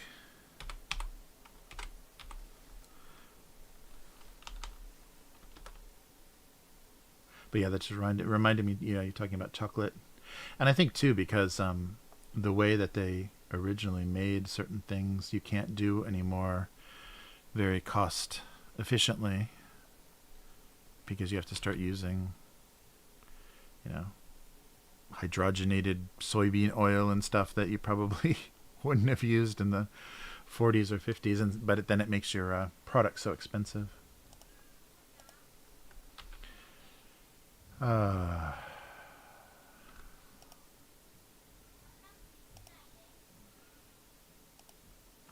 right. Oh, it sounds like we have some cat drama.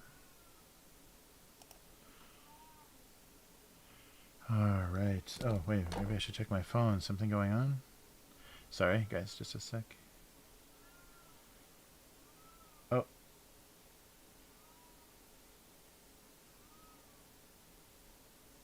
Oh, okay. Okay.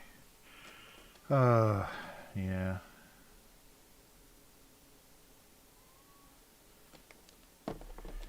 Difficult. All right. All right. So I think that'll do it for these guys. Wow.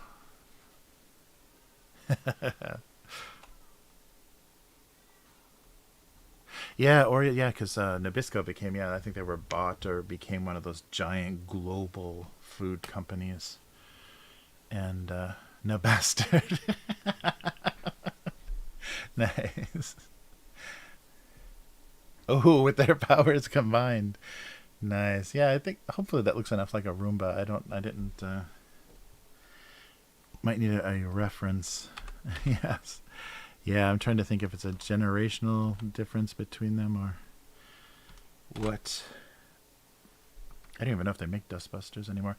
Yeah, I was going to do a dustbuster on a roller skate, but I don't think I could convincingly draw a roller skate.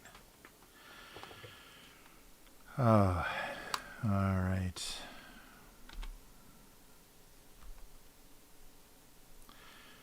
There we go. Oh, nice.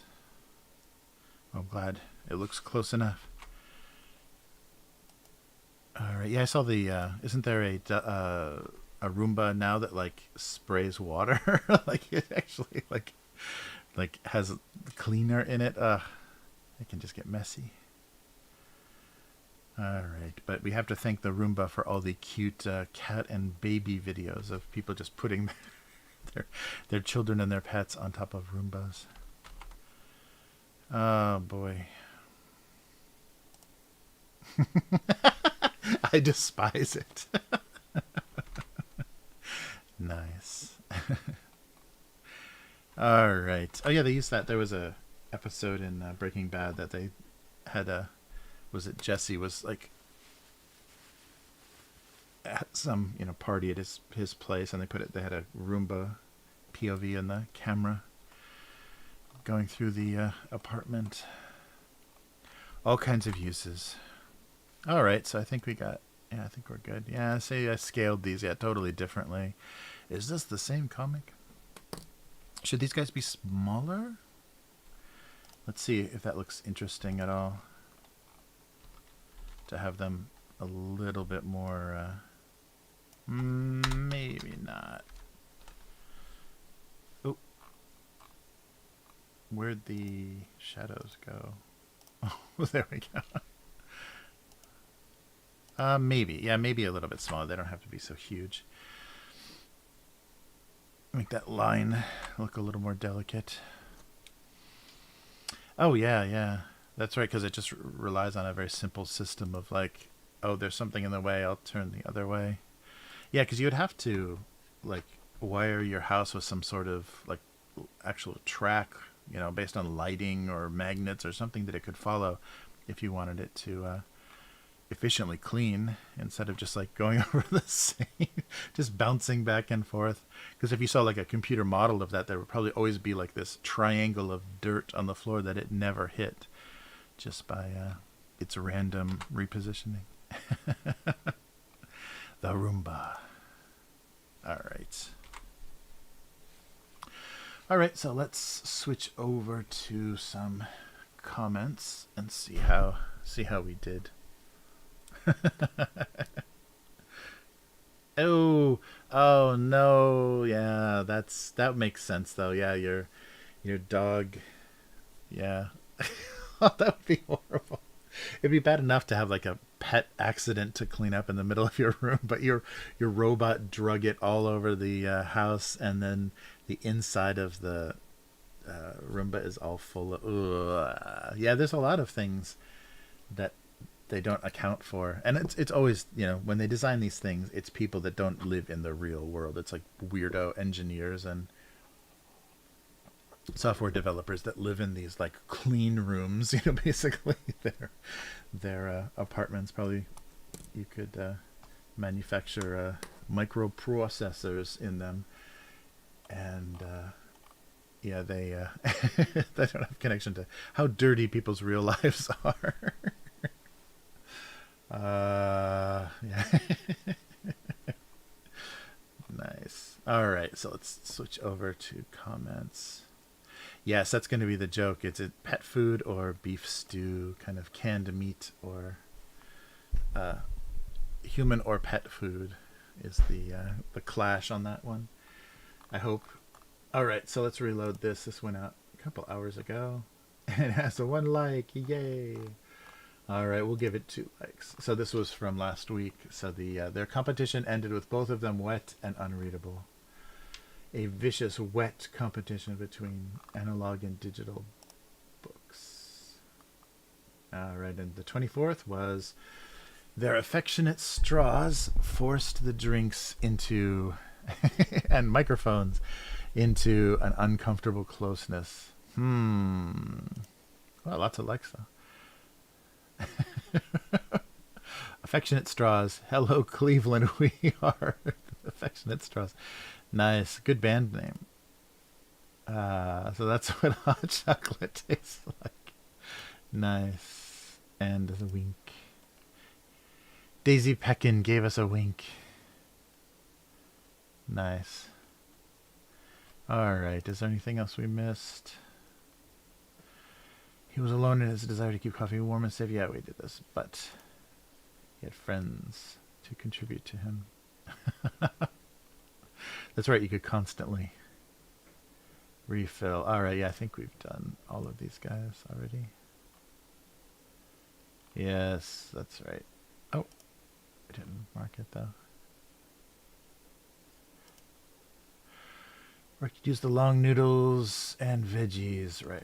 Okay, let's do a couple of random microphone in the way. Oh, there we go. Some laundry jokes. Everyone loves laundry jokes.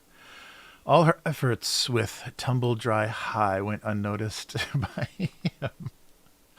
2012. Huh? Well, just look at her wrinkled shrunk. I'm surprised he's still around. Nice. 9 years ago. All right. Oh, there we go. He liked to think he made any situation feel a little more dangerous. Yeah, somebody actually bought a print of this one, and when it was printed out, I'm like, wow, that's not much of a drawing, is it? It looks very lonely on the page. All right. A dangerous orange cone. Oh, a big drawing, yeah, 2017. This is definitely the digital age. Yeah, look how huge these guys are. And this is definitely grape juice. Declaring yourself a fine wine when everyone knows you are grape juice is quite an uncomfortable lifestyle. I think it's supposed to be beer. That's just water. No comment. Yeah, this was back in the digital weekly days. Oh, dirty Band-Aids. She always found used band-aids charmingly filthy. Uh-oh. What's charming? So she she has a little bit of a dirty side. Ew. Use band-aids. That's the reaction I was going for. The ew of used band-aids. Yeah, sorry. I'm trying to stay on mic. And here we go. All right, a couple more here. So 2012. This was done on stream, definitely. Now they only needed to think of a name for their child. Of course. Splook. All right, one more. 2007. Ooh, there's a hand-drawn Sharpie marker. The worst part of being shaken before opening was sitting in the puddle. That must have gone out late. Nobody saw that. That's 2005. That was part of the being discovered online. Yeah, you can tell that's a marker drawing. There's so much I would have edited in Photoshop were I able to, pull the lines. It's thin and clumsy looking. All right, that was unsatisfying. One more. 2011, September 1st. He lived every scoop as if it was his last cup. 2011, wow. Good one. Because of these days, because one of these days he will be right. Good to the last drop. All right. Yes, coffee jokes. Oh, that guy.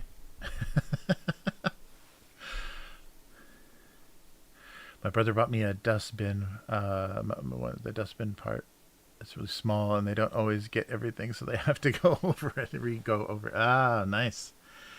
Nice. Oh, yeah.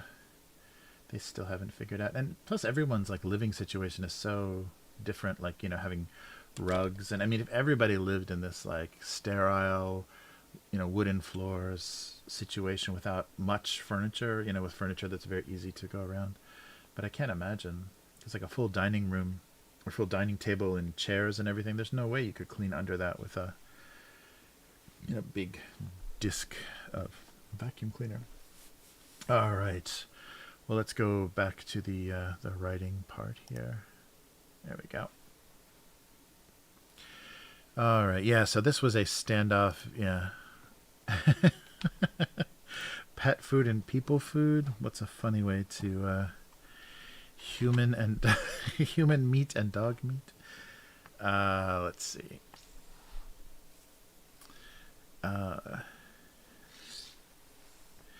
So even with the cans open, the difference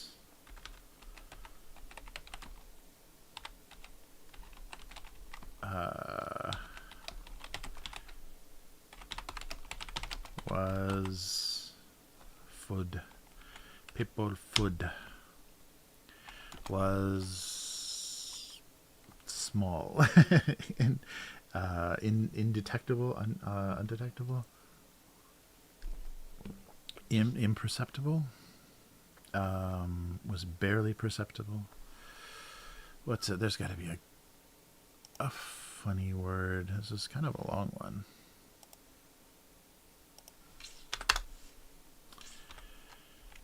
Maybe one more.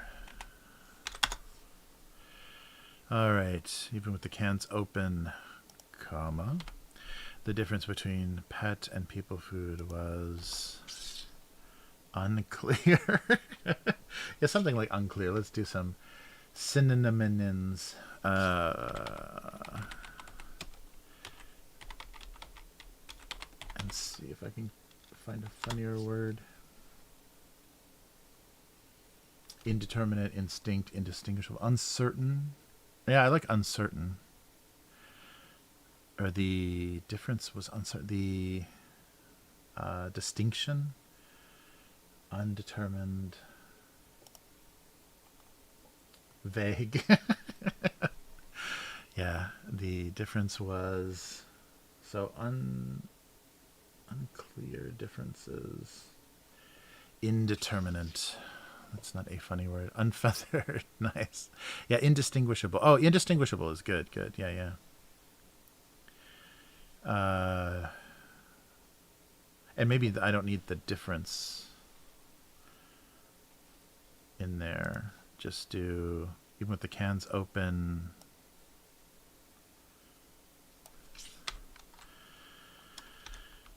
Pet food and people food. Pet and people food was indistinguish. Come on, gooish-able. Indistinguishable.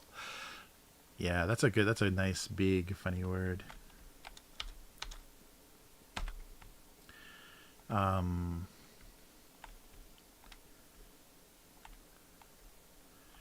Was rather undistinguishable. Was quite undistinguishable.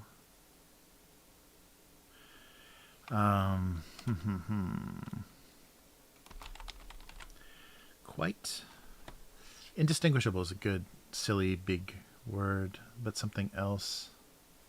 Was really, was always, remarkably. Remarkably indistinguishable. There we go.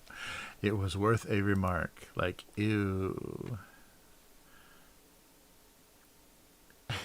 Remarkably indistinguishable. Like these cartoons. If you keep reading them, it seems like the same joke again and again and again. Even the artwork for these cartoons is remarkably indistinguishable. All right. Yeah, even with the cans open, pet and people food were.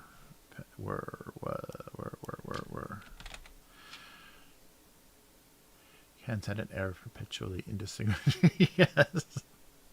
Nice. Yeah, right. Pet in it. Is it pet food? Is it food made from pets? Yeah, that was the for the young cat. My wife bought a can of cat milk, and I think it was like simulated simulated milk for cats with, like, young cats up with proteins and stuff they can digest. It's not going to upset their GI tract like cow milk would. But the can had a picture of a cat on it that said cat milk, so it looked like they milked a cat so the labeling was so funny, because I think it was just kind of lost in translation, that it would look like it was milk from a cat, not milk for a cat.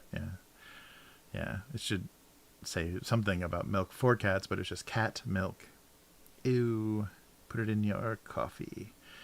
Even with the cans open, pet and people food were remarkably indistinguishable. I think that's our winner. And cans, comma, space. Oh, yeah. So did I? Oh, okay. I got it. Okay. And something about being mobile, or something. So how yeah, my bottle is all keyed out. I thought it would be. Yes, something about mobility not being the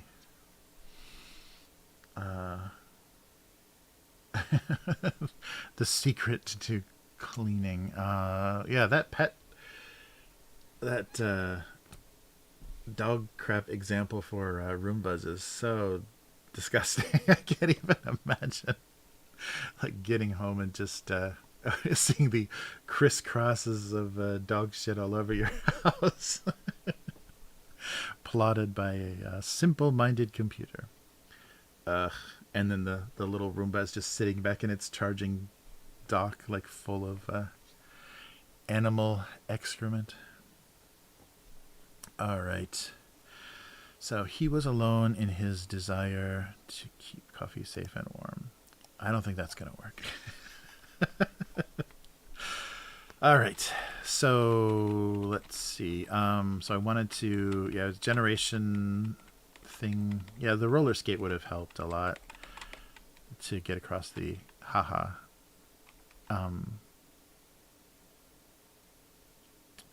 Cleaning obsessed. The huh.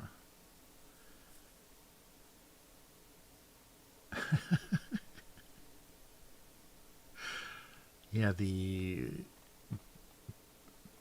focus on the bad naming of both of these. The Roomba and Dustbuster are pretty terrible names. I guess they worked in the marketing. They work for marketing, but they are pretty stupid names.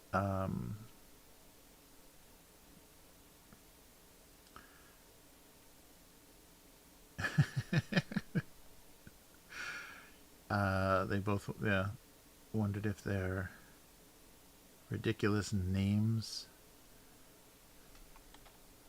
somehow improved their cleaning power.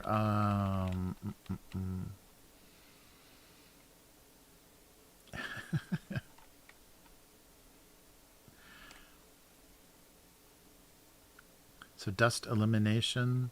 So every generation thinks they oh, this is going to get too long, but like some cracked the code or something discovered the cure, not cure, the solution.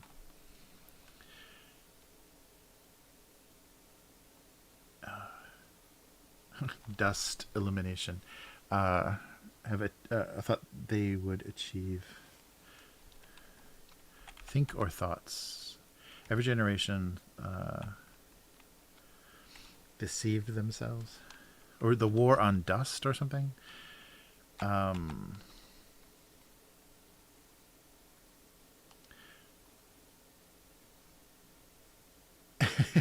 Ultimately fails. Every generation ultimately fails in the eternal battle against dust. Eternal, ultimately.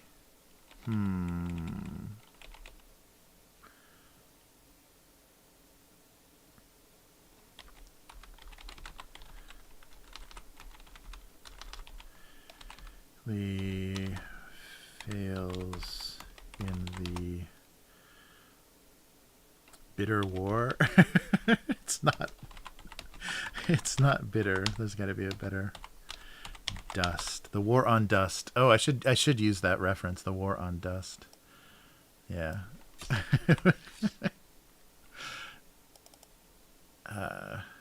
Every generation ultimately fails in their. So there.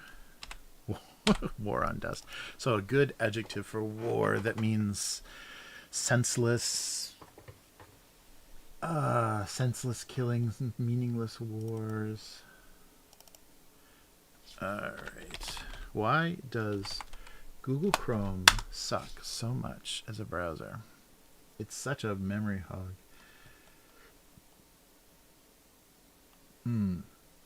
Oh, futile. Hopeless. Yeah, maybe futile, fruitless. Let's see. Yeah, futile's a good. It sounds so. Oops. Sounds so. Come on. What's going on here? I want my window back. There we go. Regeneration ultimately fails in their futile. The rhythm of that sentence isn't very good, though. Fails. Yeah, feudal war doesn't sound very funny. It sounds just sad. Idiotic, inane, witless, asinine. In their... What's the unwinnable?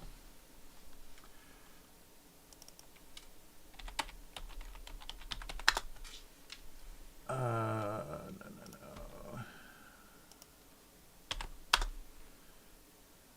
Unwinnable. unobtainable, unavailable, impossible. Oh, come on.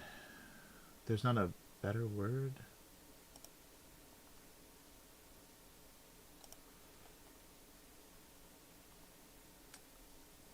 No one wins. Lose, lose. Alright. So every generation ultimately fails. Oh, maybe you don't need a... because I changed it. Yeah, it's there.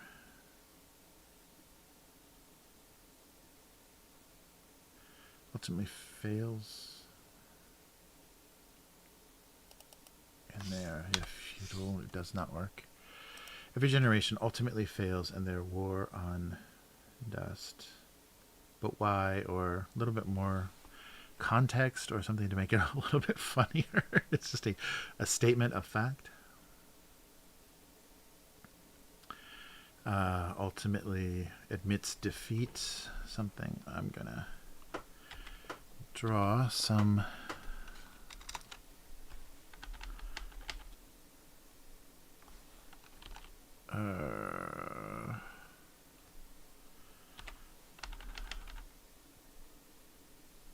oops, I'm gonna put this on here. These look like little lights. There we go. Something like that. You're not gonna even see that in the JPEG, but alright. So every generation ultimately fails in their war on dust. I like war on dust. That sounds so dumb.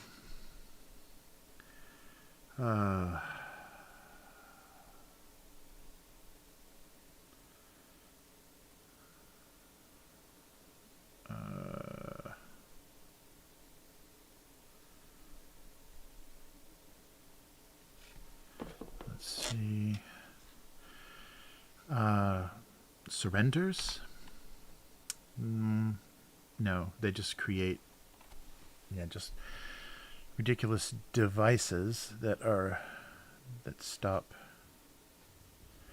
Every generation ultimately fails in their war on dust. The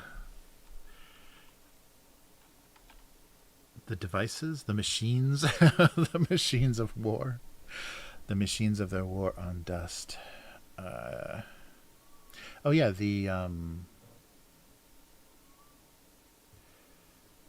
What's the leftover, the refuse, or the war on dust created, every generation created its own strange artifacts in the war in their war on dust.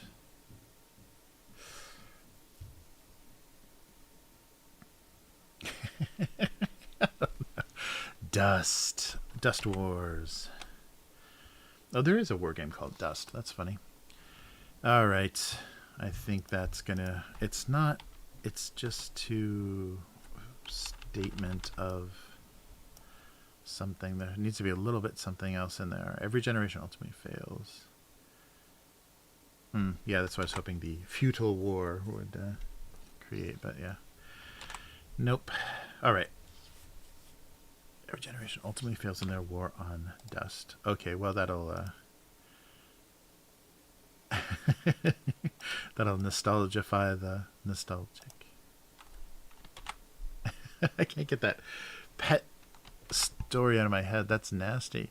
All right, and even with the cans open, pet and people food were remarkably indistinguishable. That sounds like I've almost written that before. Let's make sure I spelled everything correct, including my own name. All right, even with the cans open, pet and people food were remarkably indistinguishable.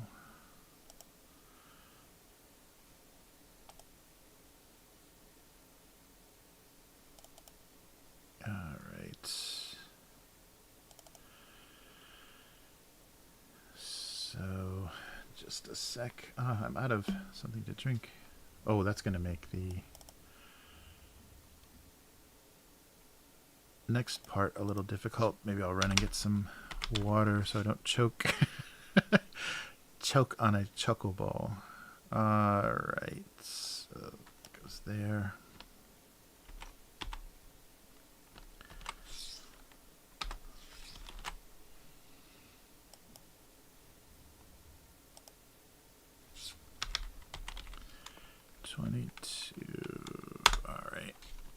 All right. And let's bring it back. Hey, Chronopia. All right. So, yeah, I'll switch over to the convenience store segment, but give me a second here. I'm going to run and get something else to drink so I don't choke to death on a snack. That would be sad. So enjoy the convenience store music the few seconds until I return. So be right back.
Here we go. Alone.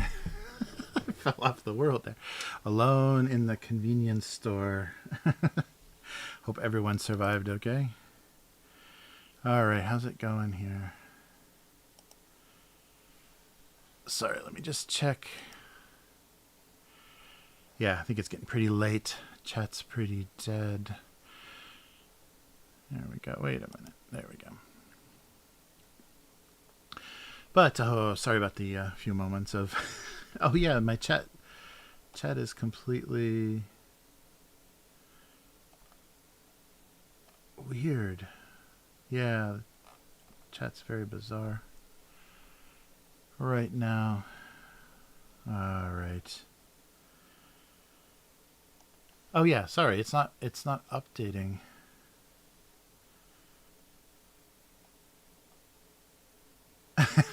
I knew it.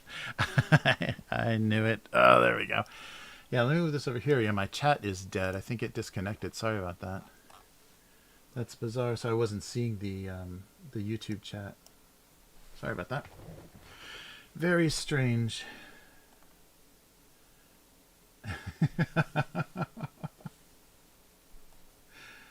Nice. All right. Sorry about that. All right. So, today, let me get a little more centered here. Yeah, it's kind of a weird angle. A little, okay. All right, there we go. Fix the weird hair today. All right, today we have a collaboration. Oh, it's totally keying out. Yeah, it's weird how yellow is so close to the green. So this is a bright yellow bag, and you'd recognize that as the ChocoBall color. So see, this bird is the mascot of ChocoBall. So ChocoBall is, I think it's just a rice puff with a chocolate coating on it. So a little like a malted milk ball in size, but just a chocolate covered puff. It's so invisible. And this is a collaboration with the Japanese Mr. Donut, which is funny because there's no plural in Japanese. So it's Mr. Donuts, Natsu. So it's kind of plural. So it's very funny. There's also a lot of the words we borrow, from Japanese, like tofu and tsunami and things like that, or even like samurai or geisha. If you want to say those plural, it sounds very strange, doesn't make any sense. There's not, tsunamis or tofus. So things are, there's no plural form. It's just, you say the number of them to indicate if there's a lot of them. So it's very confusing, and the thing that is even more confusing with Japanese people with English is uncountable words. Things that don't have a plural form. But anyhow, like deer and fish. Okay, so what they're trying to simulate here is this donut, which is not keying out, so you can see it. So the pondering donut is this kind of mochi flour, like a very fine, maybe like rice flour, very light, soft donut that is made of these balls of dough in a ring shaped, and it's glazed, usually glazed and then something else on it. So it's very light and very soft flavor. So they're going to try to simulate kind of a glazed, it'll be kind of a soft glazed donut in this ChocoBall form. So I'm imagining kind of a sugar coated ChocoBall. I don't know. It doesn't feel soft though, so they're going to be hard or kind of crunchy. I think these are still rice balls, like rice puffs. So, oh yeah, and there's really nothing on the back. It's definitely rice in there. And there's, oh yeah, it's on the front too. So there's the Mr. Donut logo for anybody that remembers that, still has nostalgia for that. So it used to be Dunkin' Donuts and Mr. Donut. But I think there is still a single, if I remember reading that, still a single Mr. Donut somewhere in the US, because there were a franchisee that wanted to maintain. Ooh, smells like glazed donuts. Wow. Yeah, this might taste pretty close. But otherwise, everything became Dunkin' Donuts in the U.S. And the funny thing is the company that owns Mr. Donut in Japan is Duskin. And Duskin is a cleaning company. So they make mops and cleaning chemicals and things. And they also have a cleaning service. Mostly, I think, for like corporate customers. They do office cleaning and stuff. So you see Duskin trucks everywhere. But Duskin is also the company that owns Mr. Donut.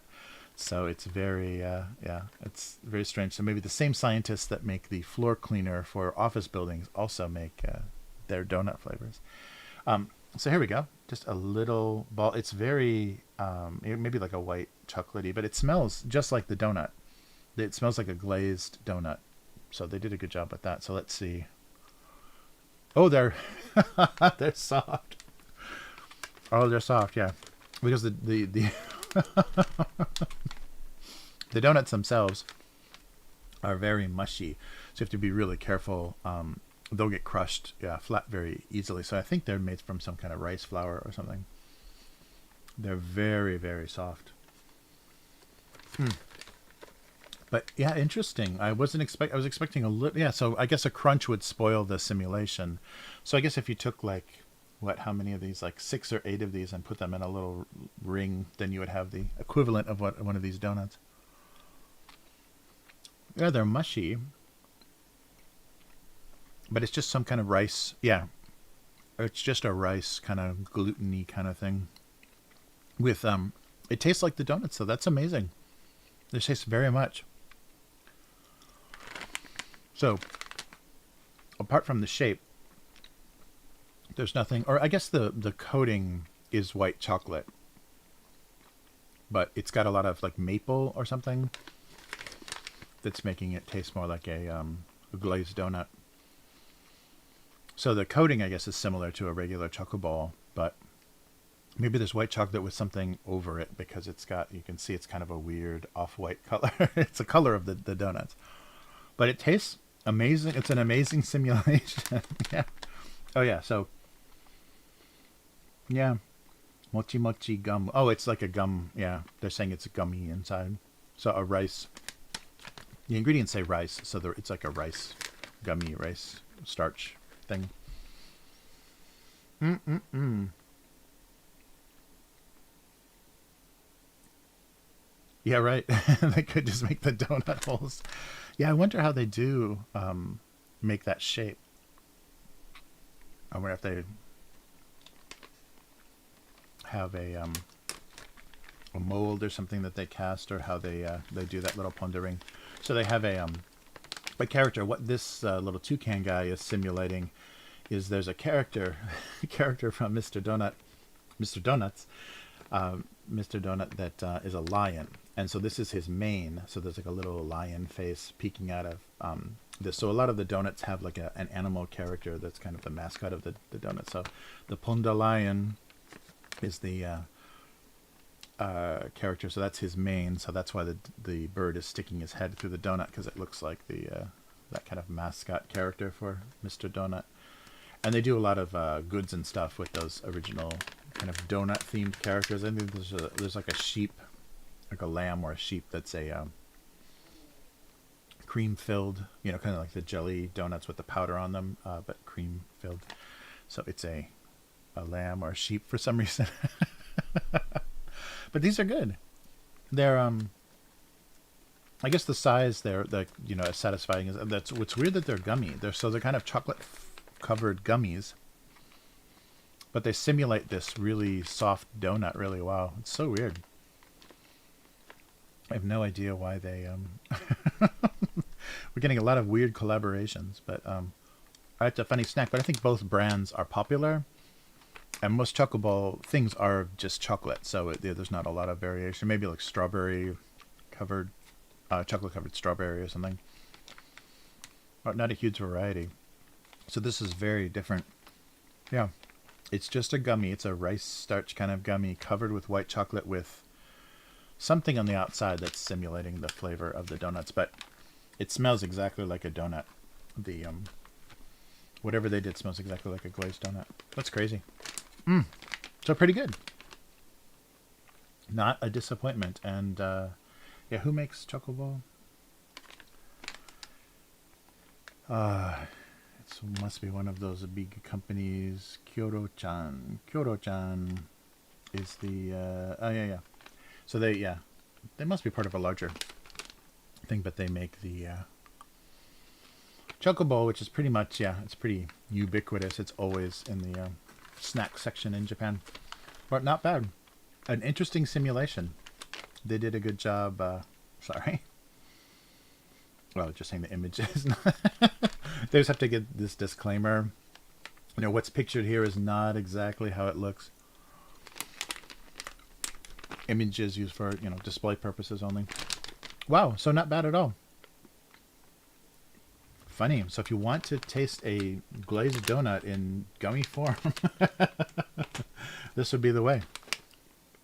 Wow. So, interesting collaboration.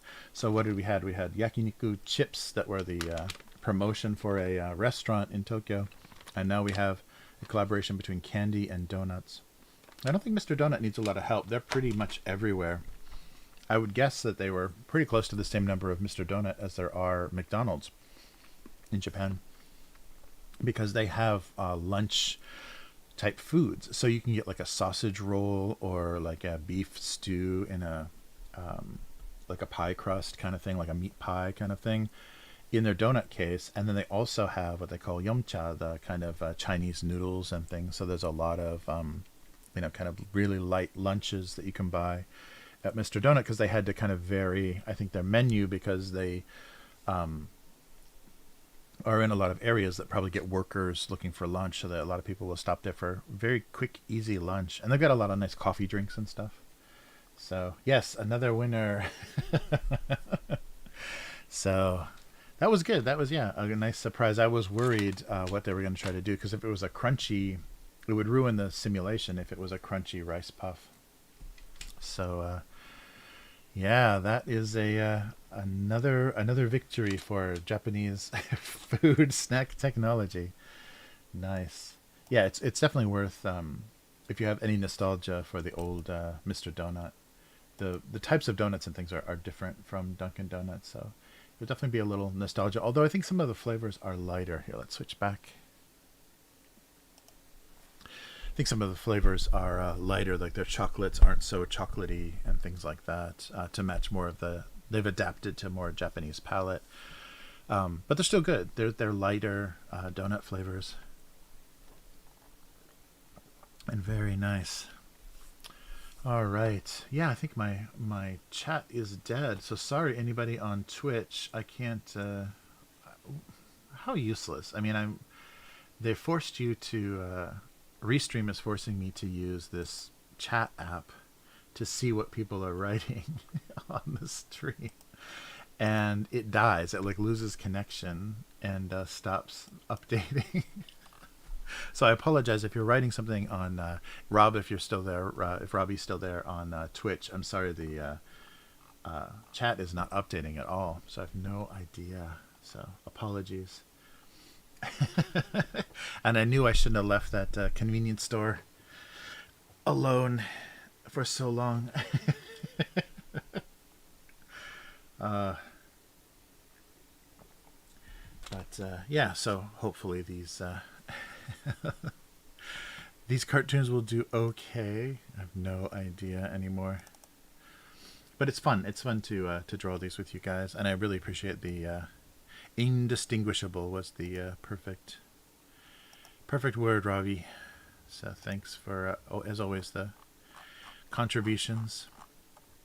But yeah, I'll be on the hobby stream definitely Friday, and then maybe before then with some attempts to play the new Chronopia. I gotta read through the rules a little bit. Maybe I'll make a really tiny like rules summary card to help Chris and I negotiate things so we get all our rolls right, because they're using a D20, but it's some is rolled below and some is rolled over.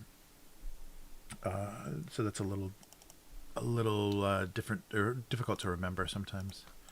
And I can't believe this is it. March is over. I can't believe the next time I'm back online it will be April. Jeez. All right, so there'll be some changes schedule-wise. I'm expecting in April. I'll just keep you guys kind of informed. And I should do a Discord or something. But I have some social media for Abuse Cartoons, but not enough. But everybody, take care. And and I'll be back in various ways. So subscribe to the channel if you want to see when I go live for drawing cartoons once a week, and also subscribe to Upturned Table if you want to see kind of what we're doing gaming wise. So I was a lot more active over the weekend on the hobby channel because I got some miniatures painted. Oh, let me show you. Oh wait, I can't. They're behind the green screen. I'll show you on another stream, but I have them in a little box, so they're nice and safe. So no broken spears. They're in a little wooden case with a metal sheet on the bottom, so the magnets stick to the metal, and I can safely transport them because they won't come off because of the little rare earth ones stuck on the bottom. All right, so that's going to do it. So abusecartoons.com is the website, and you can find the book of the first 1,000. It's a best of the first 1,000. It doesn't have 1,000 pages. The first 1,000 cartoons. I'm working on an anniversary version. I want to. Yeah, maybe I'll just do a stream where we do some votes or something on cartoons to be included. I'm trying to think the best way to get votes, because I've seen there's things you can do for WordPress or sites where you can have kind of voting for images, but I've got like more than 2,000 images to upload and do that with, and I'm not sure if I can get good way to batch process that. without a ton of setup. But maybe I'll just rely on you guys voting on things. But we'll see. All right. Yeah. So everybody, take care. And because I want to get as much input as possible on the anniversary book, because you guys were responsible for me making it 20 years. I definitely wouldn't have. I would have given up much before this, because it just wasn't. It felt like I wasn't making much contact. But both the Go Comics feedback and the live streams have been really nice for motivating me to continue the cartoon. So you guys need a lot of credit for that. So thank you very much, and thanks to John at Hyphonics for sending you all my way. I really appreciate that. So guess who the book is going to be dedicated to? All right, spoiler, but I will see you guys next week, and we'll do this again. And if you want more of me talking, then see me on Friday for the weekly. So Chris and I will talk about some tabletop things and hopefully play some games this week. So Upturned Table for that. And Abuse Cartoons on Patreon at patreon.com/abusecartoons. And thank you, John, for being a patron. And we'll do this again next week. Take care, everyone. Thank you, Unknown Girl, and everyone that was on K5 and Matt and everybody. See you next time. Goodbye.